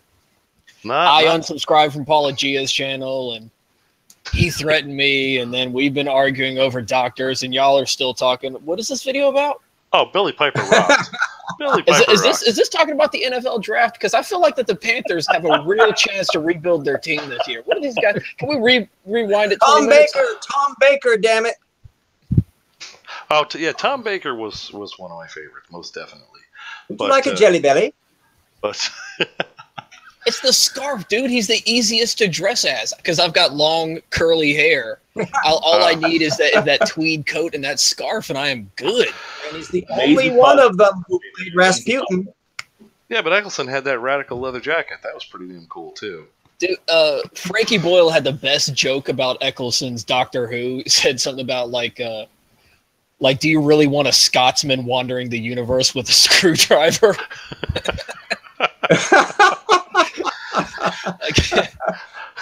All right. Say what say we do a little bit of listening to Creation Ministries now that we're done with Doctor Who for a little bit. Yeah. All right. Back to the talking heads. They're being so erudite. Does anybody else look at that like cup of red liquid in the bottom and think Bloody Mary? Or is that just me? That's the Kool-Aid. That's the Kool-Aid they drank. I see. Yeah, the CMI Kool-Aid, available in variety of flavors, none of them nourishing. How alcoholic is it? It's like Jello 0. shots. Oh. I don't know. Creation Jello shots. Okay, here we go. Using the scientific method, which actually uses controlled experiments, what do? You simply declare that only naive people think that the scientific method has anything to do with science. Well, what they call science anyways, they mean evolution. Right. I mean, at least they admit that it involves reconstruction of the past. Yeah, that's a good admission. But you can't have it both ways. Either evolution can be tested via the scientific method, then it would be a proper science, or, as is really the case in the origins debate, it's about reconstructing the past, in which case you can't use the scientific method. So evolution fits point number 10. Right. So out of the 10 characteristics... I just want to call back to when I was complaining about that ad that had forensic science in it. Yes. That was clearly, that was acceptable and real science. But and now just later on in the show, they're saying nothing from the past can be recreated by science. Except we can. Well, they increasingly so, and it's so terribly ironic. They've reconstructed the snouts of the pre-bird dinosaurs. They've regenerated the mammal teeth over a huge period of time. They've got paper after paper on reconstructing and experimentally testing the transitional properties of biomolecules. So if this guy had been doing this in 2007, a lot of that data wouldn't exist. But these jerks are doing it in 2017. They're just they're so far behind the data curve, they don't realize that there's a curve they're behind. They think they're on a straightaway. Yeah, but their fan club won't make any difference. They'll never look and check. Yeah. Although any of them that are raised in it who aren't Tortukans, they're eventually going to start looking at the data stream, and then they'll go, whoops, we sure got sold a bill of goods, as Paul may be able to indicate from his own personal experience. But also, notice how they don't use the phrase historical science ever in this program, because that's Ken Ham's phrase, and they don't like Ken Ham. So they won't. Borrowed it. I know. That's from the intelligent design movement. So there again, Ken Ham isn't even original. He's a parasite. All right, let us continue. Of pseudoscience listed in the Skeptics Dictionary, evolution meets 9. Few other pseudosciences like astrology or astral projection or alien abduction, crystal power, whatever you want. Invisible Man in the Sky. How does Invisible Man in the Sky fit that chart? Would meet so many of those criteria. Right. I mean, that's kind of ironic. Evolutionists are constantly talking about how scientific evolution is, and that creation is just a religious belief. Of course, we creationists have been pointing out for years that both of them aren't science. There's a great article summarizing some of this at creation.com/notscience. And we'll be back to wrap things up in just a minute. Another commercial. Yeah, they've already wrapped their brains up in embalming fluid. I think they might as well wrap up the show. Now available in a massive... Do you have trouble getting it up sometimes? Do you have trouble performing? Low flow in the bedroom? Then try Christ pills. No, just keep this going. All right. I just wanted to talk over the commercial. All right, no problem. Online database. Some of the topics covered include the feasibility of Noah's Ark and evidence for a global flood, scientific arguments, a lot of great imagery within a young timeframe, recent discoveries that support dinosaurs fitting with biblical history, evidence from biology that shows that the type of change that is observed in living things has absolutely nothing to do with evolution. Got questions? Get answers at creation.com. Just ask your teachers. Yeah, call and drink on that one. Don't go to creation.com for your answers. For God's sake, buy a science book. Okay, welcome back. We're just going to wrap up the show with a feedback. We often get emails into the website and so on. We'll just share one. We've titled this one, Plant Breeding is Not Evolution. Why do they never read Paul's feedback when he sends it in? And someone wrote in, recently I've come across... I kind of doubt they'd read any of mine either. Several articles on plant evolution that report how many modern crops we consume today were once inedible grass in the past, and that they were evolved through genetic mutation and artificial selection to produce the edible foodstuffs. While I don't believe any of these claims support the theory of evolution, I've also seen people use these reports to attack creation because apparently the original world could not have been very good if man was forced to rely on these lucky mutations to obtain the staples that we need to survive. So, interesting feedback. And I mean, the show today, we were talking about the fact that we're talking about evolution as you know, molecules. Okay.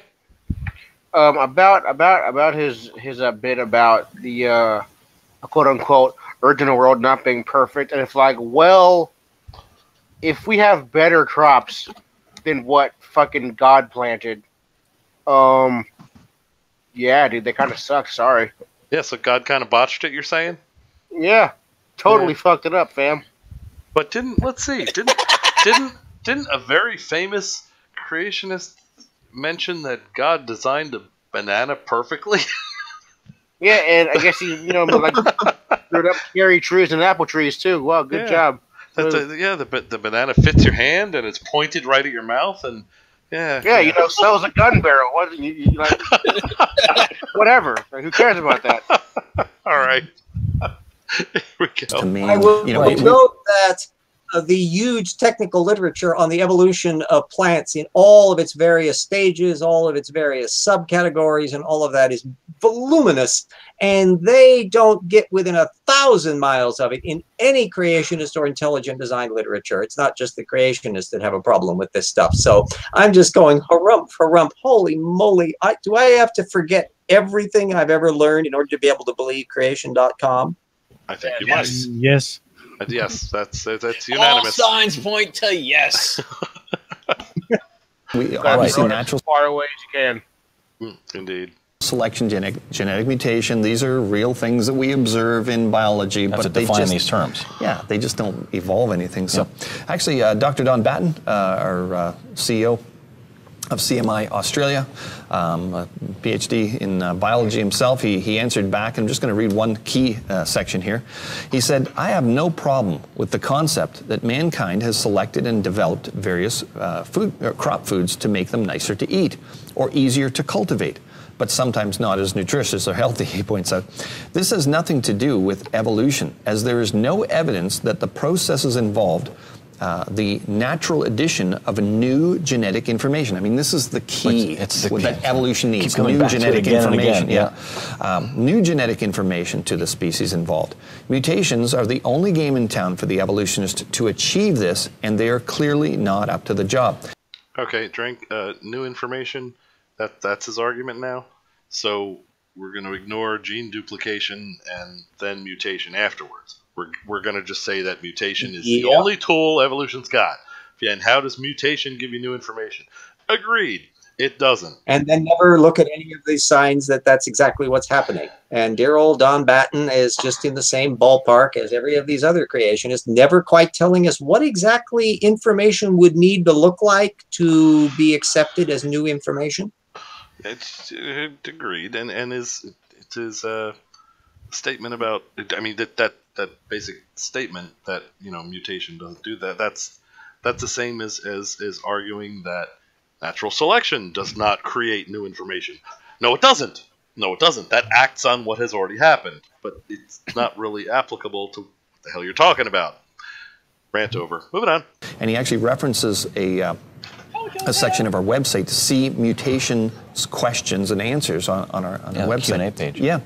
The natural processes of mutation and natural or artificial selection, because that's what's actually referenced here is artificial selection, do not add new biochemical pathways to living things. So time and time again, this is what you see in the news media. Reports coming out, we've observed evolution in action. Yes. Now what's so interesting is how can they be observing evolution in action when the show we just did referenced the National Academy of Sciences admitting that they've never seen evolution. So there's this show. Okay, Deb, was that you? Yep. Okay. I think what he meant to say was when the show they just did displayed full-blown confident ignorance.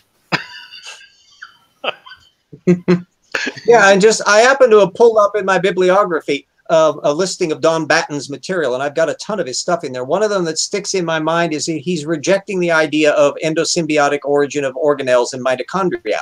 The problem is that the evidence for that is absolutely spectacular, and we can literally see endosymbiotic fusions taking place in living organisms. And yet none of that ever gets mentioned by Don Batten, and therefore none of it ever gets mentioned by frickin' Frack over here, who only listen to what people tell them must be true and never fact check it. Again, I'm sure it just slipped their minds. It will require time and effort. Mind slipping is something that they're really good at. So it's because they have no minds. I think they have to be seat belted into the chairs to keep themselves from slipping right off of it. Okay. There we go. Game going on here where from the evolutionary camp we're hearing both things. Evolution means different things, right? Right. When we say evolution, we mean molecules to man. When they mean evolution, it's synonymous with natural selection in some cases. Yes. Next week, tell us what we mean. What? Thank you. Evolution is synonymous with natural selection now. So that's it. That's all evolution is. God damn it, that's a lot easier to study than I thought. Yeah, you could Congratulations. have a degree in 8 hours. Really? Everyone on the panel, everyone in the public chat, you are now evolutionary experts because that's it. Evolution is natural selection. We got it from the source. GG. We're good.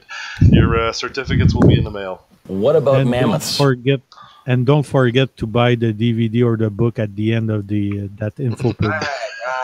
Absolutely. And by all means, buy their video, but don't fact check it. Nope. Just play it and shut the fuck up. Pretty much, yeah.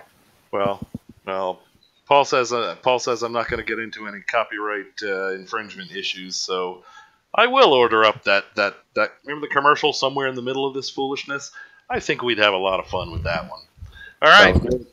And the final letter that we have sent in to us tonight is from Eet MeeL, and it appears to be a series of Polaroids of a crying bearded man naked, covered in mayonnaise. And when you flip them very quickly like this, it looks like he's slapping himself in the face with him. Thanks for the feedback, Eet MeeL.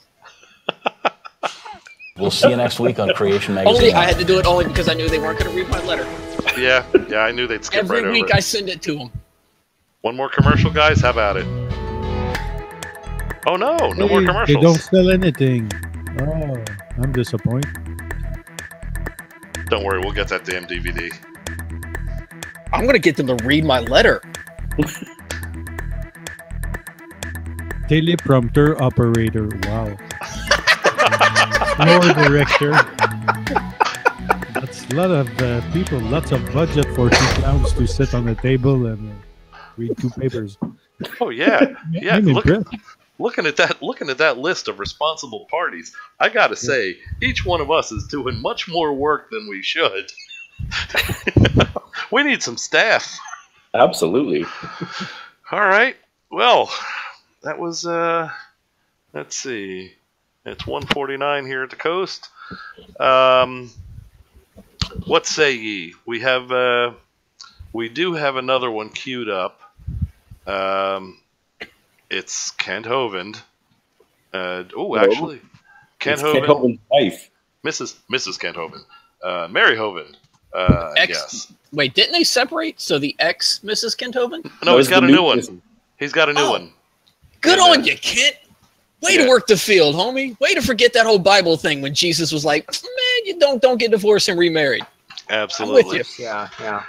Anyway. Well, they're literalists, but they're not really literalists. I mean, there's no reason to get all literally about it. That's true. I mean, it's just the infallible word of God, guys. Come on. It's 20 minutes, right? It's not like those nasty evolutionists that want to just play picky-choosy and make up their so-called theories, whereas we have the absolute literal word of God, except for all the parts that we stick in the shredder. All right. Looking at the chat, Ray seems to want to keep going. I'm really hoping that, and I know that this is not going to be true, so do not spoil this for me, but I'm really hoping that after he got out of prison, he had a whole bunch of street cred, so he just rolled into some biker bar. So his new wife is just tatted up, bull ring, nice scars, and stuff, like just a giant gash down her face. So you're looking for a leather miniskirt in this next video. That's what you're saying. No, although given the appearance of Ken Hogan, I think it would be more at home as one of the extras in The Walking Dead. No, I'm really hoping that she's going to be like, I grew up watching Cops, so I've seen a lot of women barreling out of trailers and halter tops to take on an entire force of the PD, right? I'm hoping that Ken Hogan found one of them and married him. Like, that's what I'm expecting right now. But perhaps she has a beard. Perhaps she has two beards. No, right. They can compare biblical look. No, Kent's not into beards, or at least, I mean, that's what I've been led to believe. Okay, well, Who let's wants see. to hear me eat a chip? The carpet? All right, the question here is, this next video, Dr. Ken Hovind, Sermons, 2017, my wife Mary speaking on vaccines on the Capitol. I'm curious to hear it. All right, so we have a go? We're going to continue? We should continue with Andy. All right, here we go. And once again, we collectively apologize. Here we go. I don't. You know what you're getting into. Yeah, really. You've seen this show before. It's not like... if you sat through an hour and 52 minutes of this so far, you know what's coming up. Yeah. We're not apologizing. Indeed. So, here we go. I want to thank Miss Brittany Vallis and, of course, Miss Holly Wages for dedicating their time, their energy, their focus on making a difference in this world. I want to say good morning to Alabama, my new state where I reside, and I want to say hello to America out there who is watching this live on Facebook and other media at this time. After 38 years of... So is this what you guys were expecting? Nope. Okay. Well, this is what he's got.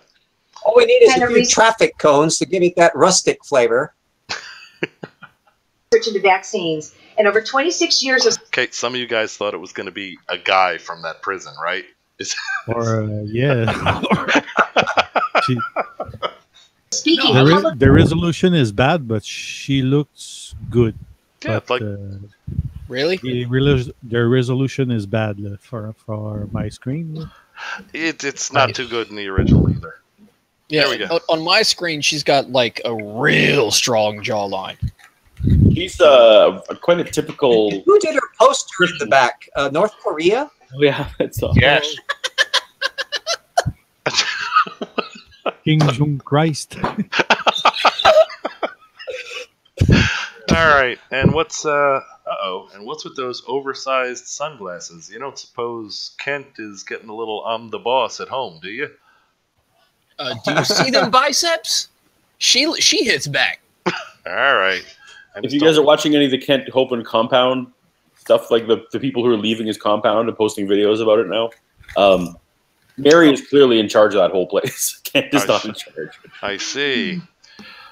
So this is the powerhouse behind the up and This coming is sort of Dino like Land? Green Acres meets 16 Shades of Orange or something. All right. There we go. Let's move past 25 seconds. In educating about the known dangers of vaccinations, I am shocked and concerned about the current vaccine schedule for our children and now also for our adults. I would like to say I'm not anti-medical. I'm not anti-doctor. I'm not anti-government. I believe there is a place in society for all of these things. By getting Let me go on to talk about how I'm anti all that. Okay. She just said, I'm not anti-doctor. Well, guess who the fuck is saying vaccines are okay? Take a guess, lady. Doctors. I know. I'll give you as much time as you need, lady. Come on. Yeah, really. Who does she think is giving vaccines? She wants Alabama to go the way of Missouri. Satan can't do vaccines. He's too busy losing fiddle contests. Ah. Oh boy, that's a bleak one. Yeah, we need to bring in with an Orson Welles score. There we go. To a hospital where I would get the finest doctors in the world to put me back together. But what we are doing in this country for our pediatric health is absolutely outside of that type of medical care. Amen. I am anti-big pharma controlling the CDC, the FDA, and in the pocket of... Yep, the evil big pharma. Here we go.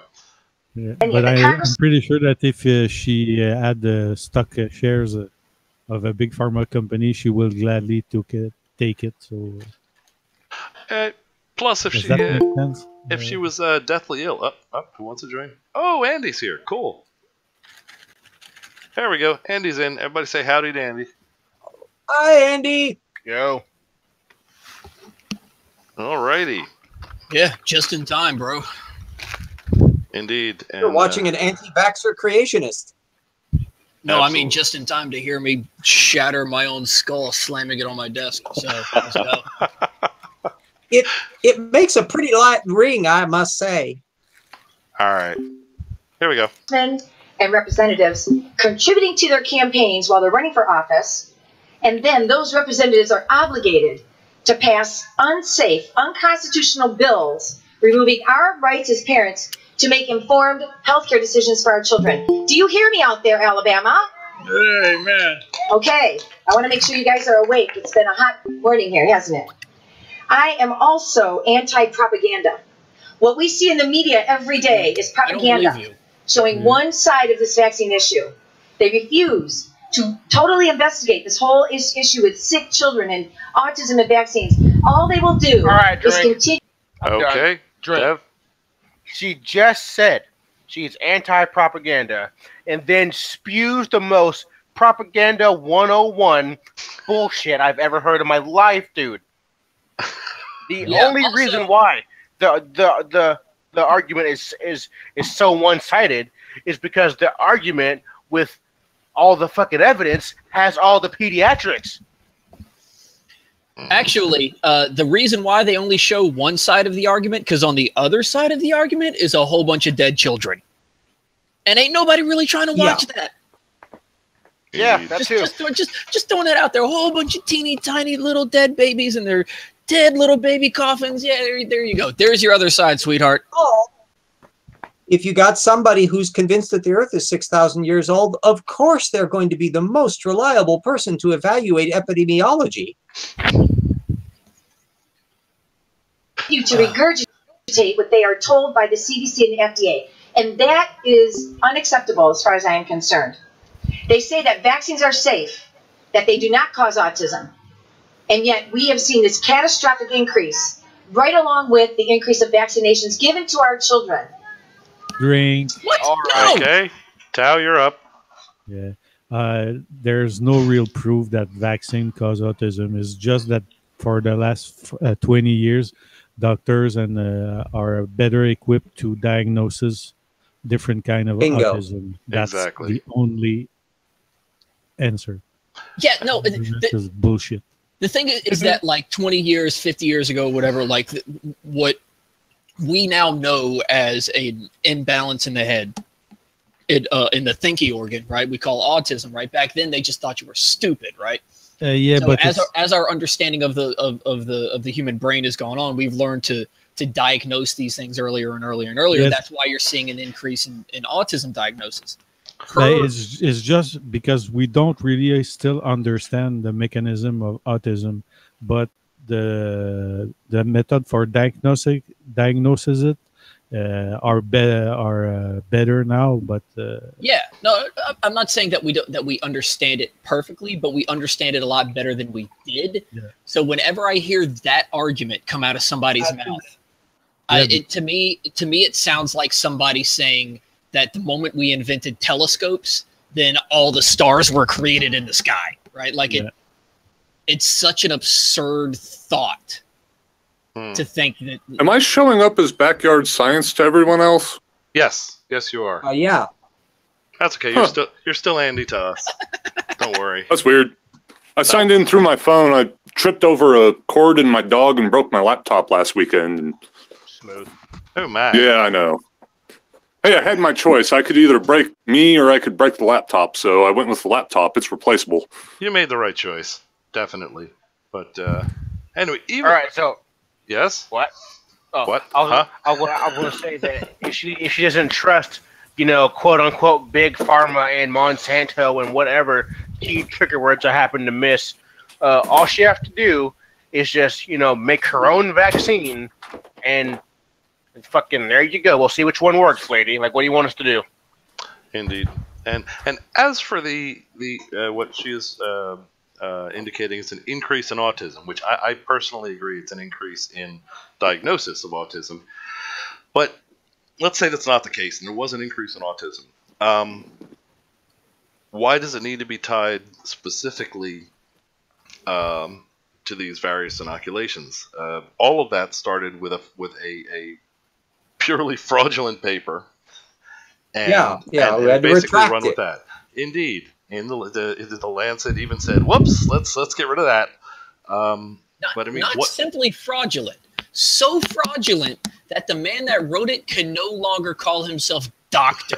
You know how bad you have to mess up to where you can no longer call yourself doctor. Remember, this lady is married to Dr. Kent Hovind. That's funny. That's true, and even Kent Hovind has not been undoctored, That's and yet, the thing, right? Kent Hovind is just wrong about everything. And he still and gets he can to be still doctor. call himself doctor.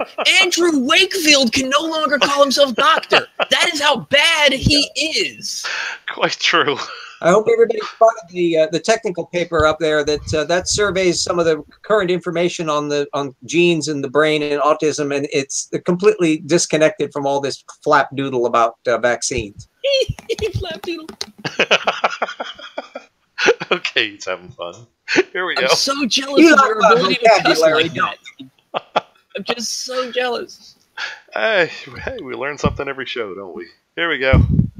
Also, by the way, universities that do not get funding if they look at vaccine injury, the only way the Institute of Medicine will give any university any funding is if they will put out pro-vaccine information.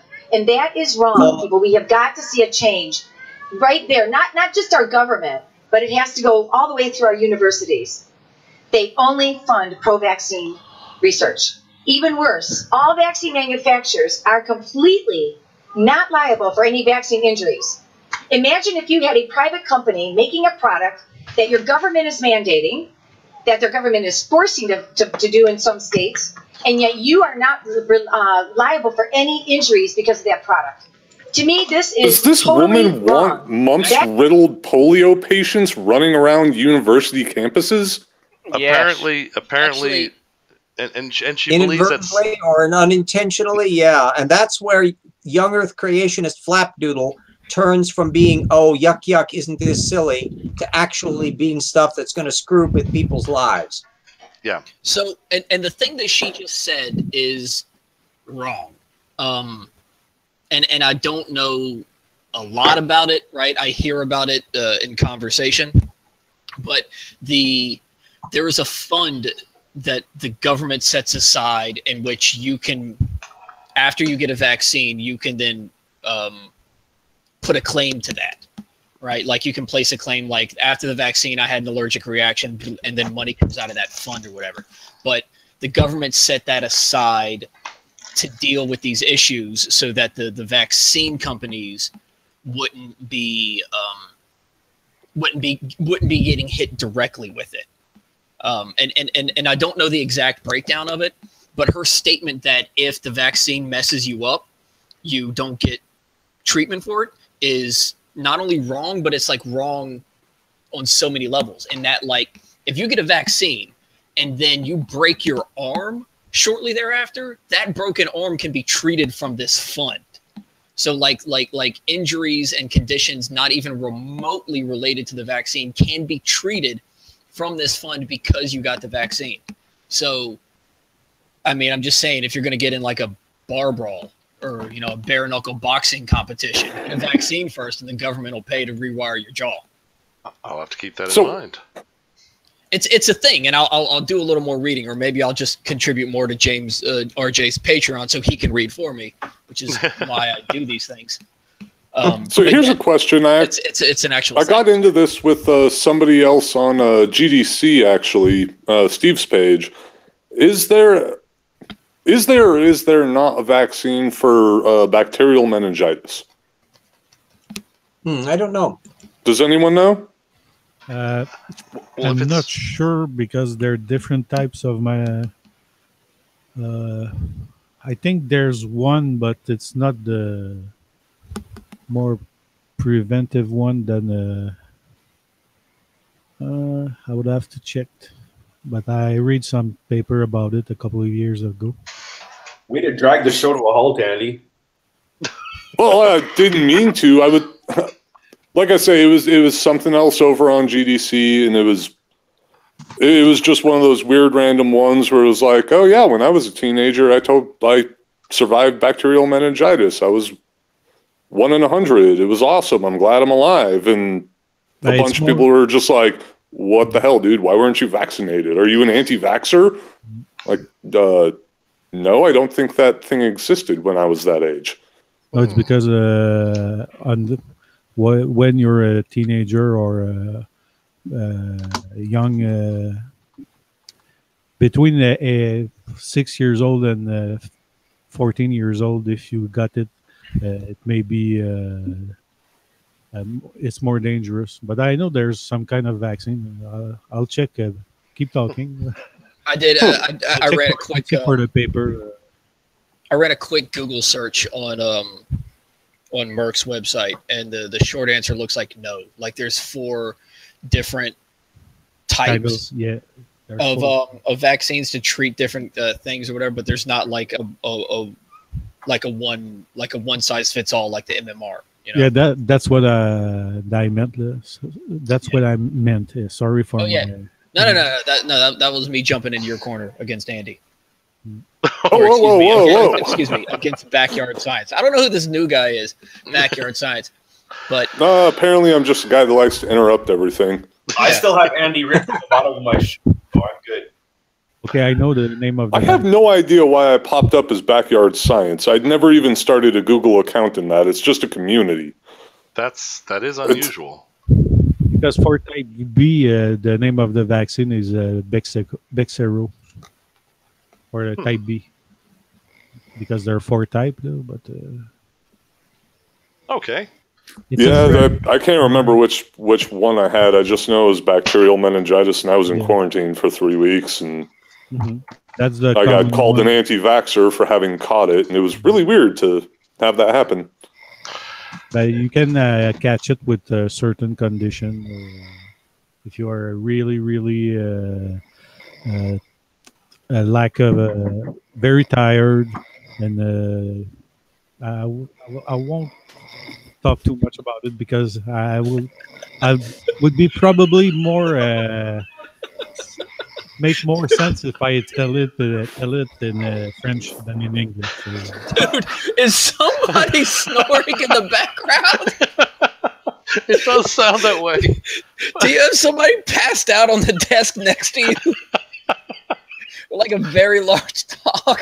See, I'm not seeing movement. I'm not seeing movement on any of the the sound for anybody, so I'm not sure. I think that's coming from Tao. That's why I was asking. I'm speaking. So no, Tao's. I think Tao's awake because he's talking. No, but I just heard somebody snoring in the background. I don't know.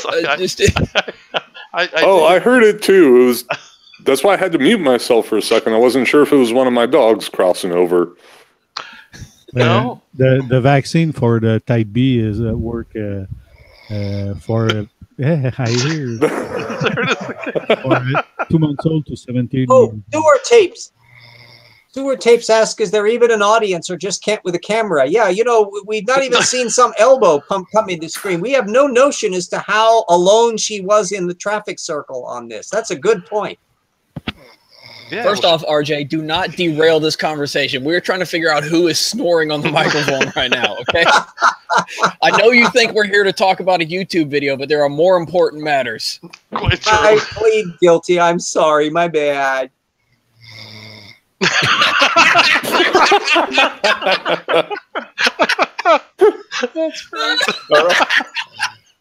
That's right. I could go along selectively muting folks, but it's just too funny. All right. Well, I know it's not me unless I've learned to be a ventriloquist without my knowing it. It's probably Paul is the only one who. Hey, Paul's not snoring. Unless I'm ventriloquist snoring. All right, it's That sounds like a pug snoring. Like that sounds like his Buster in the background. No. He's got his face in a food bowl, for God's sake. Anyway, all right. Well, let's just. Oh, I got it. I saw it. I saw the audio thing move. It's Dev.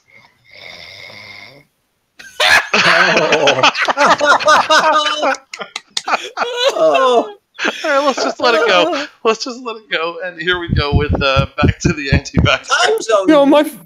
This was my first movie night all over again. Dev snoring. Hey, I'll tell you, it has a much higher information content than either one of the videos we watched. Yeah, I was about to say, all right, go ahead, the new Mrs. Hovind, top that. Here we go. You want your vaccine? Well, we vaccine. Dev just self-medicated and anti-vaxxed you. He is now immune to your crap. Here we go.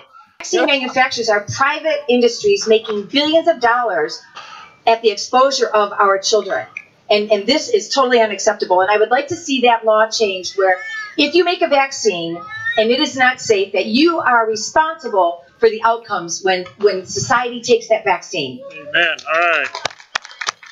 We have more vaccines. We give more vaccines. Did you hear like 4 or 5 2 or hands? 3 people. Yeah, maybe I was being generous. Maybe 4 or 5 hands climbing there. And 37 other countries in the world. I don't know if you realize that. The countries that have been examined and looked at, they give way less. They give almost half of the vaccines that we give the first 5 years of life. And guess what? We also have the worst sudden infant death record to go right along with that. There is a direct correlation between the number of vaccines given in this country and our sudden infant death syndrome. Drink. By the way. Okay.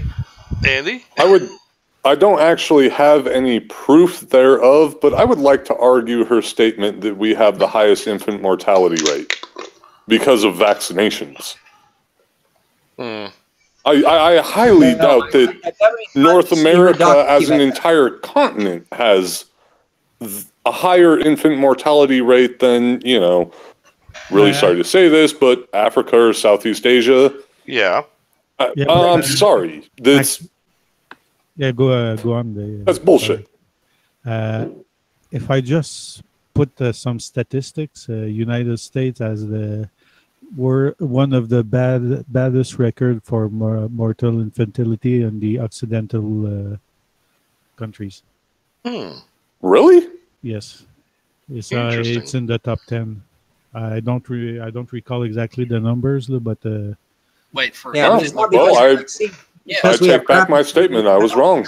No, it's not because of vaccine. Okay, there's a lot of other matter. But if you take statistically in the industrialized countries, the United States is in the top 10. I don't recall. I will look for it. If I'm remembering correctly, the number 1 is like a Middle Eastern country, like Saudi Arabia or something. Yeah. But like all the countries that are topping out that scoreboard are all heavily religious countries, right? Either like very fundamentalist. And this is not a recent phenomenon. I think this has been the case for quite a long time. It's been a persistently shameful circumstance. Indeed, since we have the means to avoid such a thing. All right, back to Mrs. Hovind. We have better doctors. We have better hospitals, more advanced technology. Why are our children perishing the first year of life in this country? We have sanitation, nutrition. And again, I'm not saying vaccines is the only cause, but I'm saying we have a serious SIDS problem in this country. And I believe, as an independent researcher for over 38 years, that there is a ton of scientific and medical information pointing directly to vaccines. And all right, what the hell just happened here? Some of my jokes ain't been landing, but I mean, give me a chance, man. Come on, you ain't gotta kick me from the hangout. That was odd. I just got booted from my own hangout. Oh, this is interesting. All right, is everybody? I'm back. Let me reshare this. We're still interconnected for everybody hearing everybody. All right. Yeah, how in the world could Cy have gotten kicked when he's the host? That does seem Had a little bit of strange. glitches like this when we were doing my evolution hours, so Yeah, he may be back shortly. I'll just ask as a rhetorical question, what the hell day did they pick with the low amount of traffic going around that traffic circle? I mean, I see a little bit of traffic that was zipping by in the background on the cross street, but whatever this little circle area is, what were they in the late afternoon on a Sunday in the middle of a religious holiday or what? All right. I'm starting to think they were just sitting in front of a green screen and they photoshopped in the rest. All right. Are you guys still seeing the screen? Nope. All right. Here we go. Only have it. Nope. There we go. I'm seeing whoever's talking, and they're although there was not a tremendous amount of action. Good old Mrs. Hovind.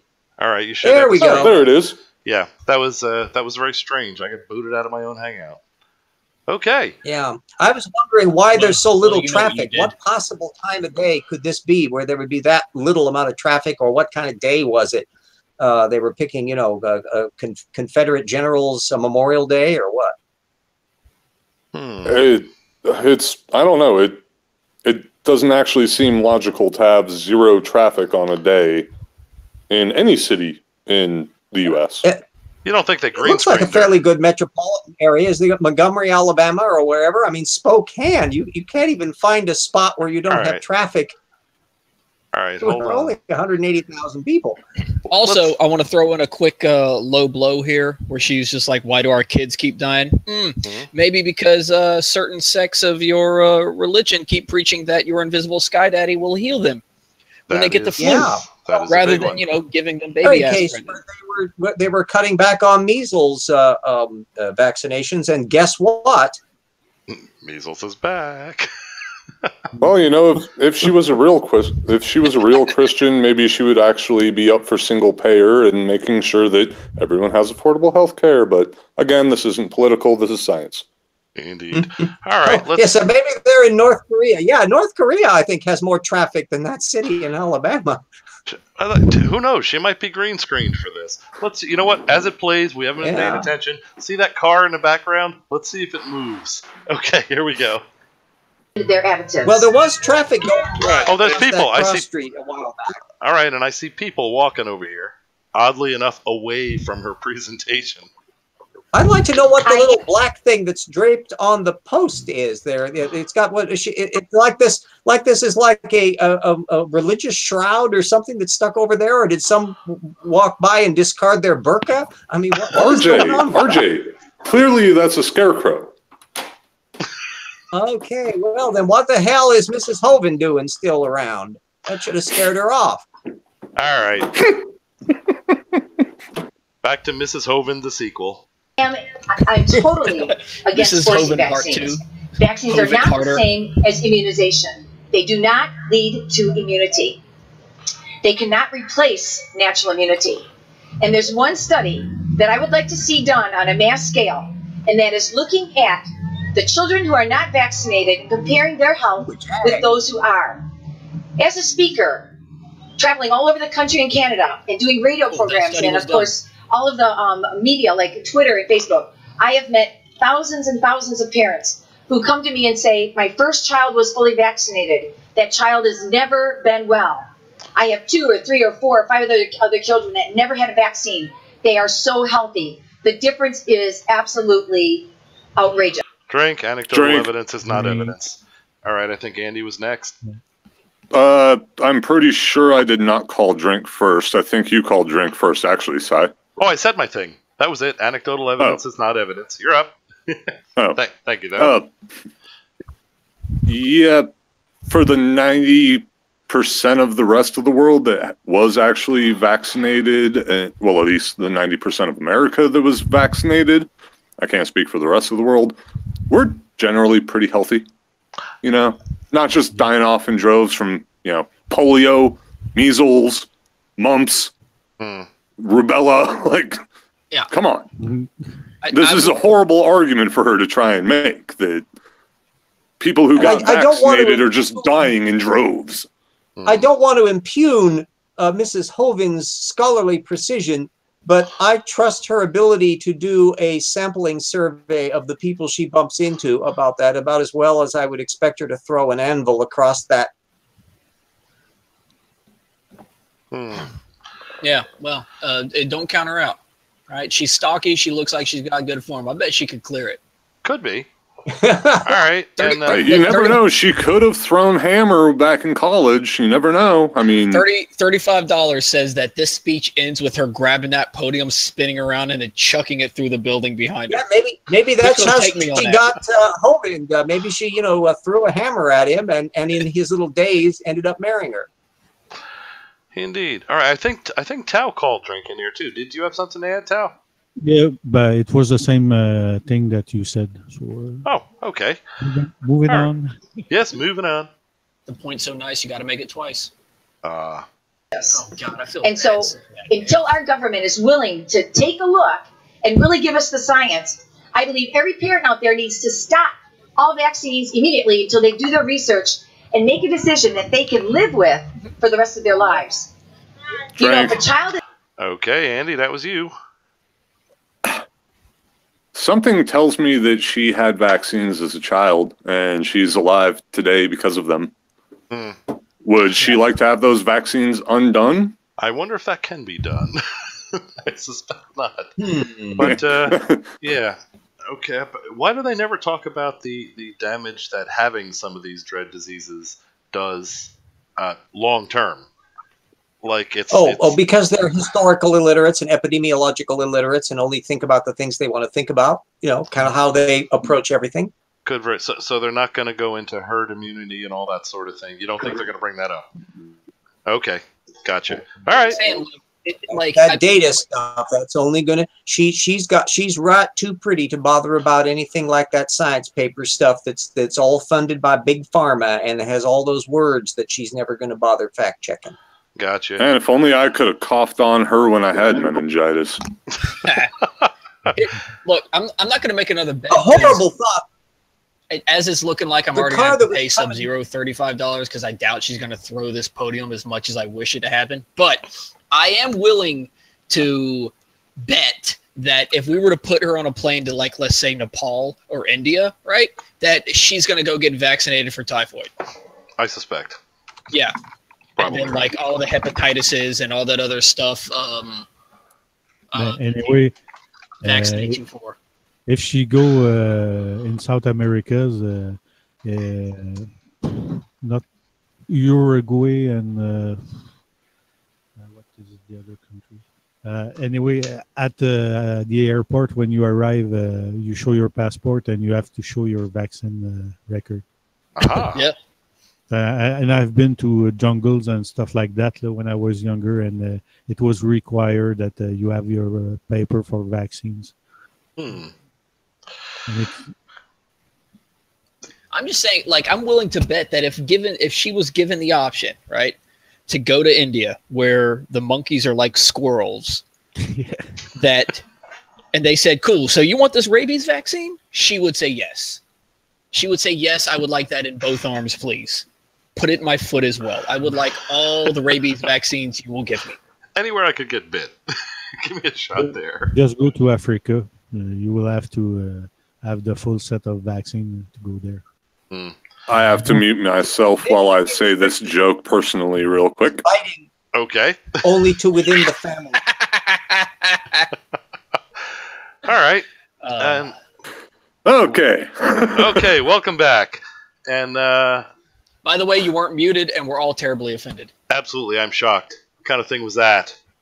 All right, Eet, I'm going to need somebody to say, hold your head up. Hold your head up. Moving on. This vaccine injury, it affects you, your family, your community, your society, our school systems, and our country. And it's not just the vaccines, as you know, but vaccines, I believe, are the #1 cause for the decline of healthcare in this country, especially for children. Okay, let's look at recent events. Let's not blame the frickin'... Sorry, again, science, not politics. My bad. Oh, see, I was about to go into politics, too. Not a problem. Okay. I won't. So, parents, teachers, pastors, nurses, doctors, representatives, we have a serious problem. Again, as you heard earlier, we have a whole generation of sick children. I was raised in the 50s. I have 10 brothers and sisters. We never saw hyperactivity, learning disabilities, seizure disorders, diabetes, asthma, autism, Asperger's, depression. We never saw. Oh, bullshit. Sorry, bullshit drink. Okay. All right. There weren't people with depression. There weren't. Oh my God. Yeah, and they would be as soon as they met her. And did you notice she listed autism and Asperger's? Asperger, yeah. Autism and Asperger's. That's like, you know what there's too much of? There's two things that there's too much of in the United States. Cars and Honda cars. That's essentially what you just said.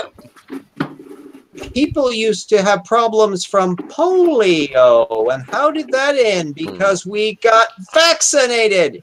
Indeed. And, I thought it was just because a guy ran across the country and made a smiley shirt. Well, I mean, that too. Well, yeah, to a lesser degree. For those that got both, I had one a bit from the first vaccine, and then when they developed the new one, the oral one, that on the sugar cubes. So I was in the cusp in the late 1950s. So the good old days. So how terrifying was it having to dodge pterodactyls to get to the hospital?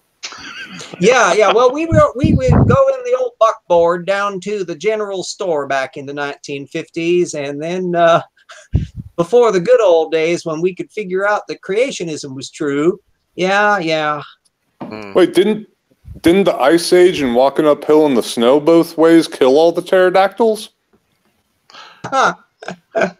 Also, RJ, we had very terrible pterodactyls here. You know, they were just really terrors because we would just have people swooping down, and the pterodactyls would come and lift off your little babies and carry them all the way to Australia.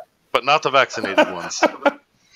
Not the vaccine. No, they knew better than to get that vaccine. Those pterodactyls knew that stuff was dangerous. Listen, we can all listen to RJ talk about what it was like back before dirt, but right now, I want to listen to the new and improved Mrs. Hovind talk about how somehow the vaccine is responsible for declining healthcare. And then I'm assuming she's going to go into talking about how the tourniquet and the arm brace and the Band-Aids are also responsible for declining healthcare. Direct digital dialing. No doubt. Let us... Direct digit dialing. That's responsible for the downfall of civilization. Preach, brother. Preach. Amen. All right. Back to, it just bugged me that she named autism and something that is on the autism spectrum, which is Asperger's, as if they were separate items. Because it's the most famous one, and it was the most noticeable one, because the others are troubles of perception. I like little slivers of Asperger's on my shrimp salad. Okay. Moving on. He meant asperge, not Asperger's. No, Asperger's. You know, you eat your salad, I'll eat mine. Yeah, but in French is asperge. Asperger. So I grow asperges behind my grapes. Yeah, there you go, right there. Okay, I'm hitting play now. So you could have just hit play. We're going to keep talking about making a burger out of ass. It's fine. Yeah. We just got to put her back on here. We need to see her podium being blown away by a tornado. All right. Or her throwing it through the building and Sub-Zero owing me $35. And actually, I'm still annoyed that there wasn't more of a fuss made about Billy Piper. And not stop at the cross intersection and just plow right into that sign. Oh yeah, like God, how great would it be? How great would it be? A bunch of college students roll by and just moon the camera. It could happen. All right, here we go. All these things in our Wienermobile when you need it. Families. This is a man-made crisis, and it is only responsible and ethical that every doctor out there who's pushing these vaccines will stop and take a look at what they are doing and honestly ask that whole saving lives thing. They really should stop and take a look at that. themselves if they can give a vaccination. Once they look at what's in the ingredients, don't you start I would with the predict mercury that crap. they would without conscience could give another vaccine. Tell us the ingredients. And one thing I will say, I've been involved in this movement since, well, the mid-90s. Actually started researching. I have watched this autism crisis form. But what I will say, it is the parents that are leading the research. It is the parents that are driving this movement. And so I want to give a hand to all of the parents out there who have been doing the research, who have lost children to SIDS, who have children who are on the spectrum, who have adult children who will never go to school, who will never talk, who will never get out of a diaper. Okay, it's these people that have been driving this whole industry, and now they're calling. Okay, Andy, that's you. Backyard science, please. Come on now, Si. Oh, did I dox you? Sorry. Backyard. Yeah, get the nomenclature right here, damn it. That's backyard. That's Mr. Backyard Science. Well, before he was fussing about the fact that it comes up backyard science, so I thought I'd go along with it. All right, Mr. Backyard, you're up.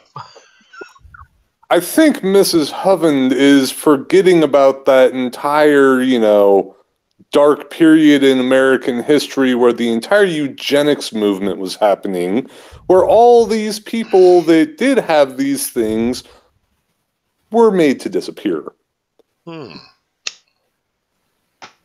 Admittedly dark. Can we...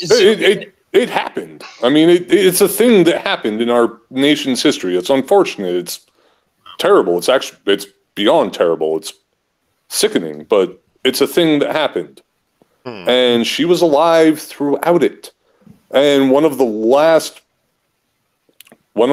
institutions that was one of the heads of the eugenics movement wasn't closed until, I think, 93. So no wonder you suddenly started seeing these things after having all federal funding cut by a particular actor, having all sorts of institutions shut down and all sorts of things that went away. Of course you started noticing it after all of that funding went away. Of course you started noticing it. Alrighty. Here we go yet again. Our government, our representatives, and every medical doctor out there to stop what you're doing until you can prove that every vaccination is safe for every person. Feel free to applaud. That's the same car. Yep. Thank you. That sounds like a hell of a crowd she's got, doesn't it? Yeah. It's just one guy I think clapping we went with from both of applause his to hands. just applause. He's just clapping for waiting for his beer, promised beer. Or... Look, stand here, clap when I point. You'll get a drink at the end. Or Kevin, I thought that was one of those cute little Argentinian penguins that just stand around and flap on their feet. Could be. Sorry, I had to bring penguins into it somehow. More applause for watching paint dry. Do we really want to get the penguin thing started again? All right. No, I digress. No, you just never know what's going to come out of backyard science. A grim reminder of a dark point in our country's history when we supported eugenics, or an adorable, cute little penguin that flaps his arms and dances on the ground. Yes. Well, if you talk about eugenic penguins. Okay, I'm hitting play now. Who know people who are on the autism spectrum. We already know. When I do these lectures around the country, I ask my audiences, how many of you today are here because you have a vaccine-injured child? And I go through all of the things related to vaccine injury. And 80% of my audiences, their hands are up. So we know this is real. 80% of 3 people. We know this is real. And 80% of the entire human population is able to be there because of vaccinations. Out of a bag. This issue is not. If she would have asked that question to a bunch of unvaccinated people over the last, 100 years worth of medical science, there literally would potentially be 3 people there. And 3 people There's only. There's an awakening taking place unlike ever before. And we are not going to go away. Yay, I will also say the people in charge of our children's health are the pediatricians. In the 1970s, something happened in this country. We all went from a general practitioner family doctor to taking our baby to pediatricians. We thought it was the best thing to do. We're told by the pediatricians that you have to vaccinate. We are also told you have to have a pediatrician, which is not true. There's no law on the book that says you have to have a pediatrician. No, but it might Drink. be wise to... Okay, I didn't call drink. You're up. Yeah, I bet you think there's also no law in the book that you have to pay your income tax either. Huh? And how'd that turn out for the family? I don't see why she's objecting to pediatricians now. Look, I realize it's a low blow, but I'm not going to take legal advice from somebody that married somebody that thinks low-hanging fruit. You know what? Sometimes the fruit is low-hanging for a reason, right? You take it out, you grab it, you eat it. You bite into it, and it's delicious, and it's tasty, and it's a guy that claims that he didn't have to pay taxes and then bragged about it. I don't brag about the sketchy stuff that I do. I come onto a podcast and then hint about it and then laugh as if it was a joke. Indeed. Hey, let's play a game. Let's play a game. It's called Guess What You Are All Now an Accessory To. Let us hold off on that game until we are not broadcasting, shall we? Yeah, that's a good point. Plausible deniability. I don't see why she's objecting to going for children going to a pediatrician who specializes in treating the illnesses of children. Oh. Why would you not? I mean, why would you not do that? Anyway, all right.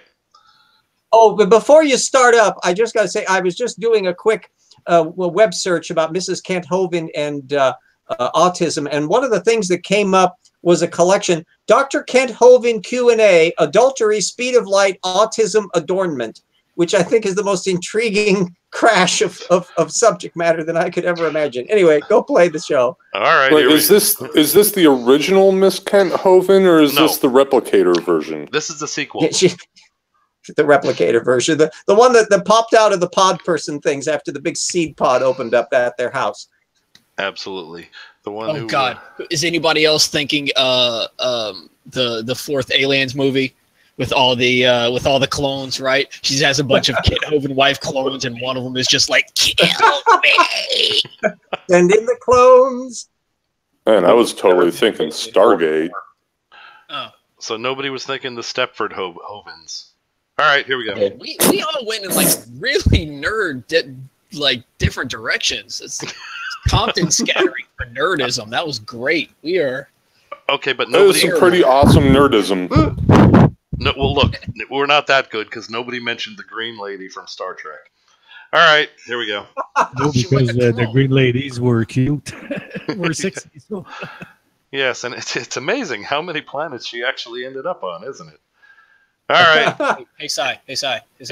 Hold your head up. Moving on. But I hold them responsible because they are the ones in their offices that are pushing parents to vaccinate and perpetuating the lie that vaccines are safe. So as long as the pediatricians are in charge and do not have a change in their attitude and their consciousness, this problem is only going to continue to get worse. Right. All of the vaccines have not been studied. We hear all the time. Okay. Backyard. What is it exactly that she would like pediatricians to be charged with? Selling Kevin Hahn books. Or, I don't know, naturopathy. I assume child endangerment and incompetency. Wait. 64 counts of Crayola? Can we consider keeping the magazine highlights in business a crime? That is the only place I've ever seen. You know what? I tell you what. I will eat both of my shoes right now if you could tell me any other place you've ever seen a highlights. I'm waiting. I can't name any. Got nothing. All right. And here we go. Vaccines have all been studied. They're all safe. Trust me, right? Well, they have only studied one vaccination combination, the MMR vaccine. They looked at the measles component, and they've only studied one ingredient, thimerosal, which is... Why is she holding up two fingers while she's saying one? She is holding up two fingers. Yeah. She said they've only studied one and holding up two fingers. Okay. You're expecting numeracy to be among her natural skills? Apparently. And she just mentioned one of the ingredients. Here comes the mercury crap. About the mercury that is in... God, did I call it? Yes, there's mercury in it. Well, you got any fillings there, young lady? You got any fillings in your teeth? Guess what? Yeah, anyway. All right, here we go. Many vaccines. If they tell you it's gone, it's not there, don't believe them. I cover all of this extensively on my new DVD series because parents need the that's facts. the catch. My DVD. Gee, there you go. And going for one of the ingredients, I mean, she is right. Mercury is very, very bad for you. But then so is chlorine. So is aluminium. Yeah, so is chlorine. And what do we commonly have chlorine in? Sodium chloride, maybe? That doesn't seem to be killing anybody. God, I was standing in front of a boiling tank of sodium chloride earlier today. Still stuck in my nose. Aha. Here we go. Mercury, god damn it. And I do it with scientific documentation. But they tell you to just trust them that studies have been done. They have not been done. We have never looked at what happens when you give an 18-month-old child a combination of 38 vaccines. What is the long-term? What is the short-term consequence? What are the toxins doing in the body? Where do they accumulate? Drink. Ooh, okay, you're up. Take it. Yes, we have done that. Look at yourself in the mirror. It's called being alive instead of being dead from numerous diseases, you weirdo. There you go. Absolutely. What are the consequences? You don't get one of these dread diseases, or you are less likely to, unless your wacky neighbors are anti-vaxxers. That kind of screws up the mix. How they get into the brain and the organs of the body, none of this has been studied. And I think a lot of people think they have been, but they have not been. What? And what? Most of this Right. Did she seriously just say that? Yes. She did. Yes, Yeah. Absolutely. That's apparently Big Pharma just mixes up vats of stuff, and then the FDA says it's all good, and they just start shooting it into people. There's no years and years of trials and testing and research. Apparently, that's it. They mix up vats of poison. FDA says you're all cool, and that's it. So Typhoid Mary, let's just blow that all out the window. Indeed. Yeah. Who knew that Merck mixed up vaccines the same way I mix up shots at a party? I'm rather amazed to learn And why that. do I suspect that her husband helps vet her scientific documentation? That could very well be. Alrighty. We're do we make it halfway yet? Oh, we're halfway through. Here we go. Studies, by the way, take place standing out there on this bleak little because street during the corner safety for another studies, 10 minutes? nobody ever really gets to know what's going on until that vaccine is released in the public and we begin to see the catastrophic effects of it. How many of you remember the rotavirus vaccination that was released about 8 or 10 years ago? Okay? Dr. Paul Offit was on the safety study team. He actually owned a patent on it. He actually voted for it to be part of the childhood vaccine program. Within 6 months, they had to pull it from the market because so many children died of interception of the colon. Now, I bet you didn't hear that on the evening news, did you? No. And I bet Paul Offit didn't suffer one bit because he was part of why that vaccine even existed. And you know, Paul Offit made millions and millions of dollars when he sold the rights to that vaccine. Is this fair? No. Does it even make sense that we have a government that is people like this? Yeah, Eet, you called it. Go ahead. Yeah, you know what else you didn't hear about on the evening news? Me winning the welterweight boxing championship of the world, or me knocking out Mayweather. That's true. Needs to be in the long list of non-events. I heard neither one of those. I'm not saying that these things didn't happen or anything. I'm just saying, but I mean, I bet you didn't hear about it on the news. That's all. Just throwing that out there. All right. Here we go. Control that are not protecting the children of this country. You know, it's become all about the profits. All right, there's the bell. Recess is over. Go back to class. The old saying, follow must be the about money. 7 or 8 o'clock there, wherever it is on the intersection. No, that bell means school is out, so everybody has to meet at the flagpole. I see. All right. True. It's all about the money. If your doctor, by the way, will not respect your decision to selectively vaccinate or not vaccinate at all, I encourage you to fire him or her immediately, walk out of that office, before you go. If you have vaccinated, get your vaccine records so that you have them. Well, I would take medical advice from someone who, I mean, look at the production value here. We got sunflowers, we got that nifty sign. I think we should take medical advice from this young lady. What do you guys think? Wait for the credit at the end. You may be surprised. We were surprised on the last video.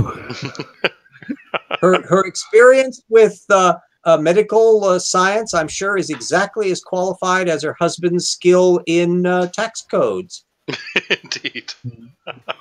But find a physician who will respect and honor your wishes as the parent of that child. And for senior citizens out there, if your doctors are harassing you about getting all the new vaccines again, they want you to have the flu and the pneumococcal, and of course the I'm sorry, the one, not the chickenpox, but the thank you, shingles. Thank you. If you're feeling harassed by that and you haven't done your research, do not take that vaccine until you look into it more deeply, because there are senior citizens and other people who are also suffering severe injury. I love this quote. Yeah, don't take that. When a man is honest and he hears the truth, he either embraces the truth or he ceases to be honest. It is time that our government wake up and hear the people.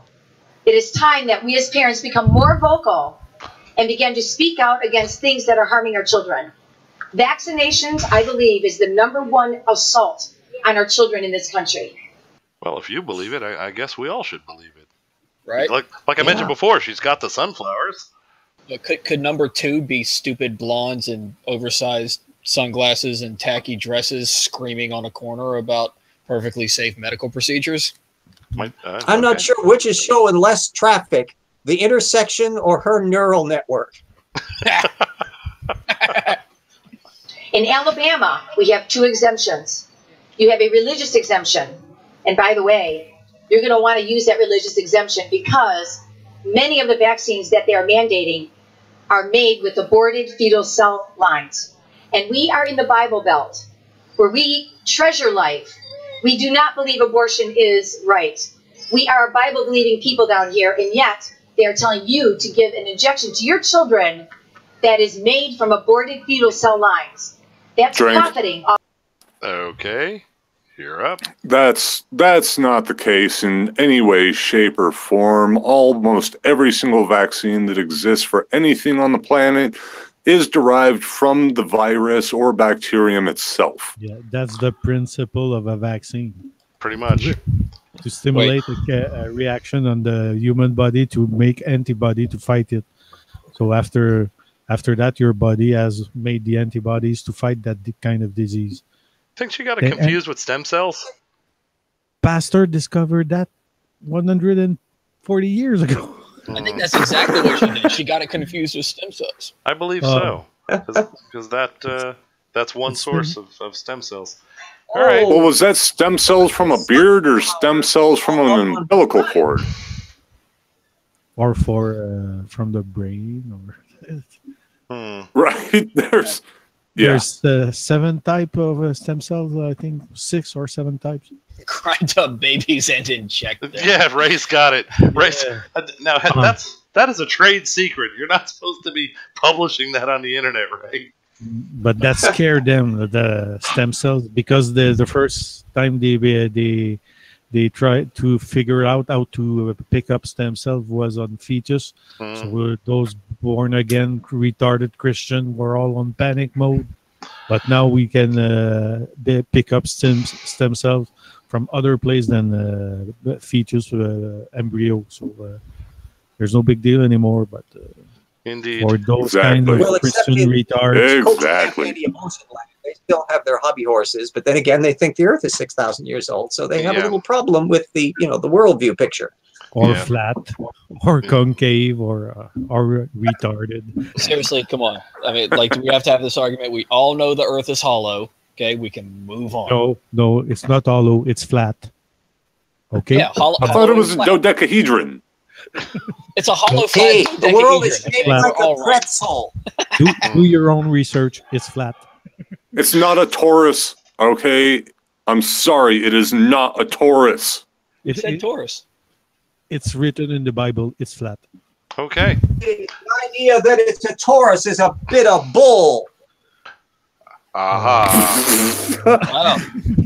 All All right, so what'd y'all think of Billy Piper, by the way? Well played, RJ. Well played. Here we go. Of the murdering of children. And there are no studies to show if it is safe when you inject DNA of another human into a human being. What Really? what now? Have you ever had a blood transfer? What? Can't compute. I don't even know how to respond to that. Has she had children? Yeah, like. I mean, that you know, that's the most primordial form of injecting a human into a human and all. Yeah, that's using the unskilled labor approach. You know, it's something that doesn't require any operating manual, and that, and OSHA doesn't really have any regulations on it either. Again, after 9 years in prison, just talk to Kent. Yeah, well, he has DNA injected in him in a slightly different way. He did 9 years in prison. All right. 9 years. Let's And another one bites the dust. let us hit play so we can try and get that image out of our minds. In fact, there are researchers now who are saying that it causes severe autoimmune problems. So please be careful. The vaccines, just so you know, that are containing aborted fetal cell tissue are the MMR vaccine, hepatitis A, the shingles vaccine, and also they have approved the flu shot to now be made on aborted fetal cell lines as well, because so many children are suffering with egg allergies due to the vaccines being developed on eggs. Are you aware of the... Yeah, I'm not. I am having difficulty accepting her last set of statements. Yes. Connection between peanut Especially allergies, for the flu egg one. allergies, wheat Why allergies. don't you just keep going? Dairy They also allergies, use aborted fetal tissue on in the butter when they put it on your popcorn when you go to see your atheist movies. There we go. Yes, they use it. And Soylent Green is people. You're aware of that? Get my DVD. I will inform you. These are things that are injected in. She's not going to let out the real secrets until you buy her DVD. This is just a teaser. Yeah, seriously. You think it's just the vaccines that got that fetal tissue. My DVD has 247 different products that you use every day that has aborted fetal tissue. Buy it now. Common household items. Bagels. Common items. Here we go. Body via vaccination, in which our body attacks them. They do not belong in the blood system or in the muscle, resulting in food allergies. So we actually caused that whole crisis as well. So okay, overprotective parents cause the frickin' everyone's allergic to peanuts because they don't want their kids to ever be allergic to peanuts crisis. And honestly, if it's no measles, but can't eat shrimp, you know what? I'd forego the shrimp. I'm kind of good. If that were even true, I'd be good with the skipping shrimp if it means I didn't have to, die of some Can I put peanut butter on my shrimp? Probably. Yeah, go for it. Live dangerously. Yeah, I was about to say, I'll take the measles. I'll take the measles, and I'll die eating a peanut butter shrimp sandwich. Thank you very much. Would there be any aborted fetal tissue in that peanut butter covered shrimp? Not in it, Well, but how that's else what I do you use to make toast peanut the butter? Of bread. course, peanut butter is made from aborted fetal tissue. Now it makes sense to me. Okay. Yeah, it's all taken from aborted behemoths. But mine's all cruelty-free and organic, so figure that one out. Quote, and vegan. He said, "The significant problem we face today cannot be solved at the same level of thinking we were at when we created the problem." Wow. People, we have to have a change of consciousness. We have to be willing to look at the ugly truth that our healthcare system is failing us and is causing tremendous harm in our children. Even if what we look... Well, wait a minute. Angel Girl told us we had to have it. Remember back, 8 or 10 shows ago? Angel Girl told us we had a shift it would do, oh my God, verified. Look at is hard to face. Yeah, Angel Girl definitely said that there was a shift. She said shift in consciousness too, just like this one. All right, we have corroborating evidence. And again, I'm not trying to make parents who have vaccinated feel bad. And if you don't have a vaccine-injured child and you vaccinated, you are a fortunate person. Please. Look at that child. There's one. And you know what I notice about this child here behind her? He's alive. Indeed. And he's not. He doesn't have crutches or stilts or anything. I mean, he's completely polio free. Absolutely. So I wonder how that fits into her argument. You are the lucky one. Look at the guy. Come on, let's get away from this wacko. He's dragging a kid. That dude. He's wondering why is this woman talking to like 3 people and out in the middle of the thing. She's really puzzled by this. You know, so he's like he's looking around. Maybe they're like a hidden audience. Is this like candid camera? Yeah, but look at the speed with which he's dragging that child. He's heard some of what she said. That's what I was saying. He stopped, looked left, heard her say 3 words, and then immediately started moving at the clip that the original Doom guy moved. They just dragging this kid like... Yeah, we got to get out of here. Like somebody skiing behind a boat. See what we can't. Let's see if he keeps up. Daddy, what's the lady saying? Nothing. He's trying to move. I've met thousands Come on, kid. and thousands Come on, of kid. parents I don't care if your legs don't move that fast. who have not been so lucky. I have seen the destruction of the family. The divorce rate of families with autism is astronomical.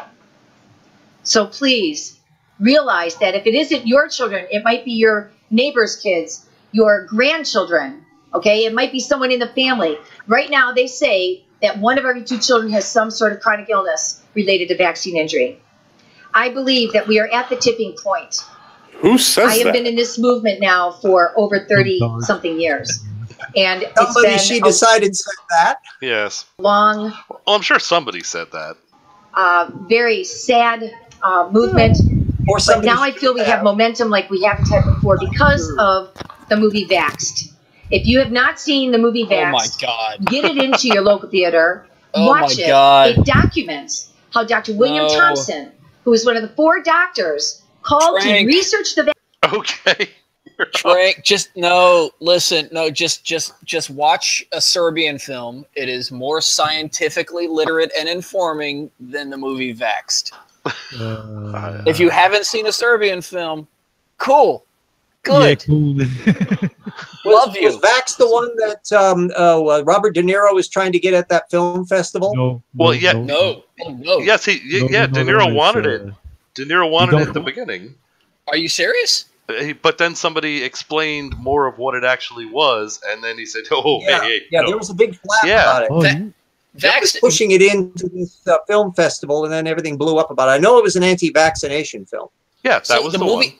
The movie is one of those awful things. Like when I say watch a Serbian film instead, that's because that's kind of a joke. Like don't watch a Serbian film, but if you want to watch a torture movie and feel bad about yourself, then watch a Serbian film. Because half of Vaxxed is them just shoving a camera in an autistic kid's face until the kid freaks out, and then they're like, "Oh God, look at this turd here! Oh, my kid was great."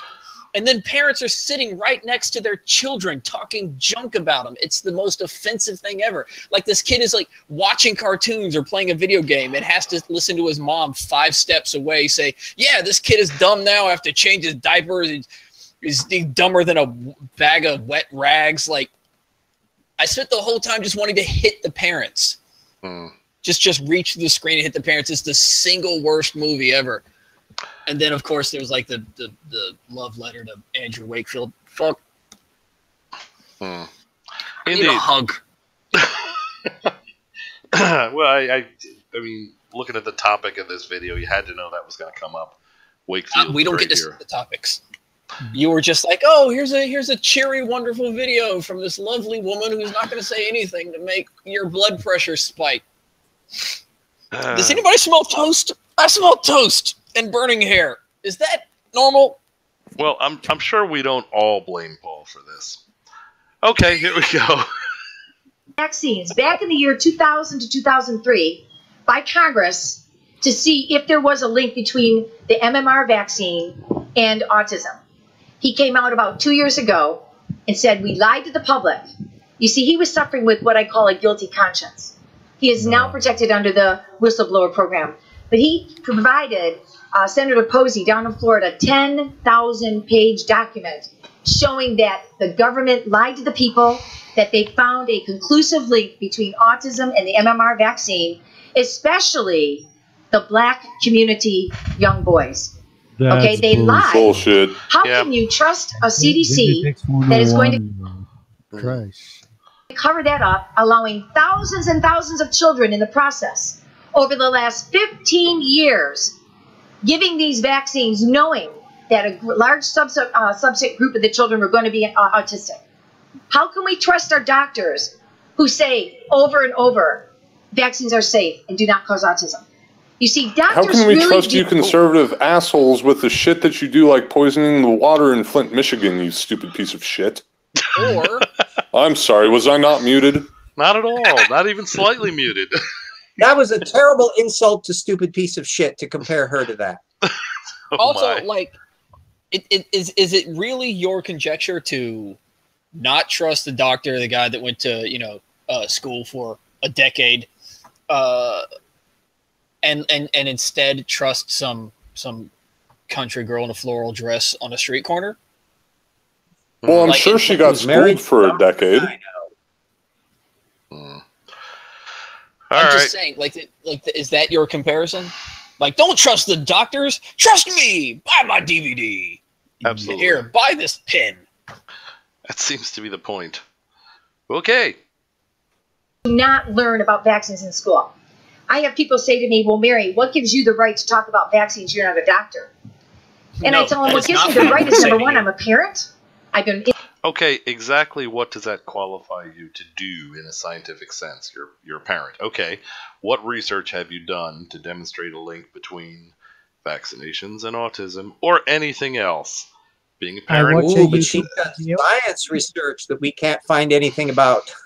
I mean, I'm good with the parenting. That is a laudable ambition. That is something one should take very seriously. However, it does not qualify one to do brain surgery or to make the claim she's making.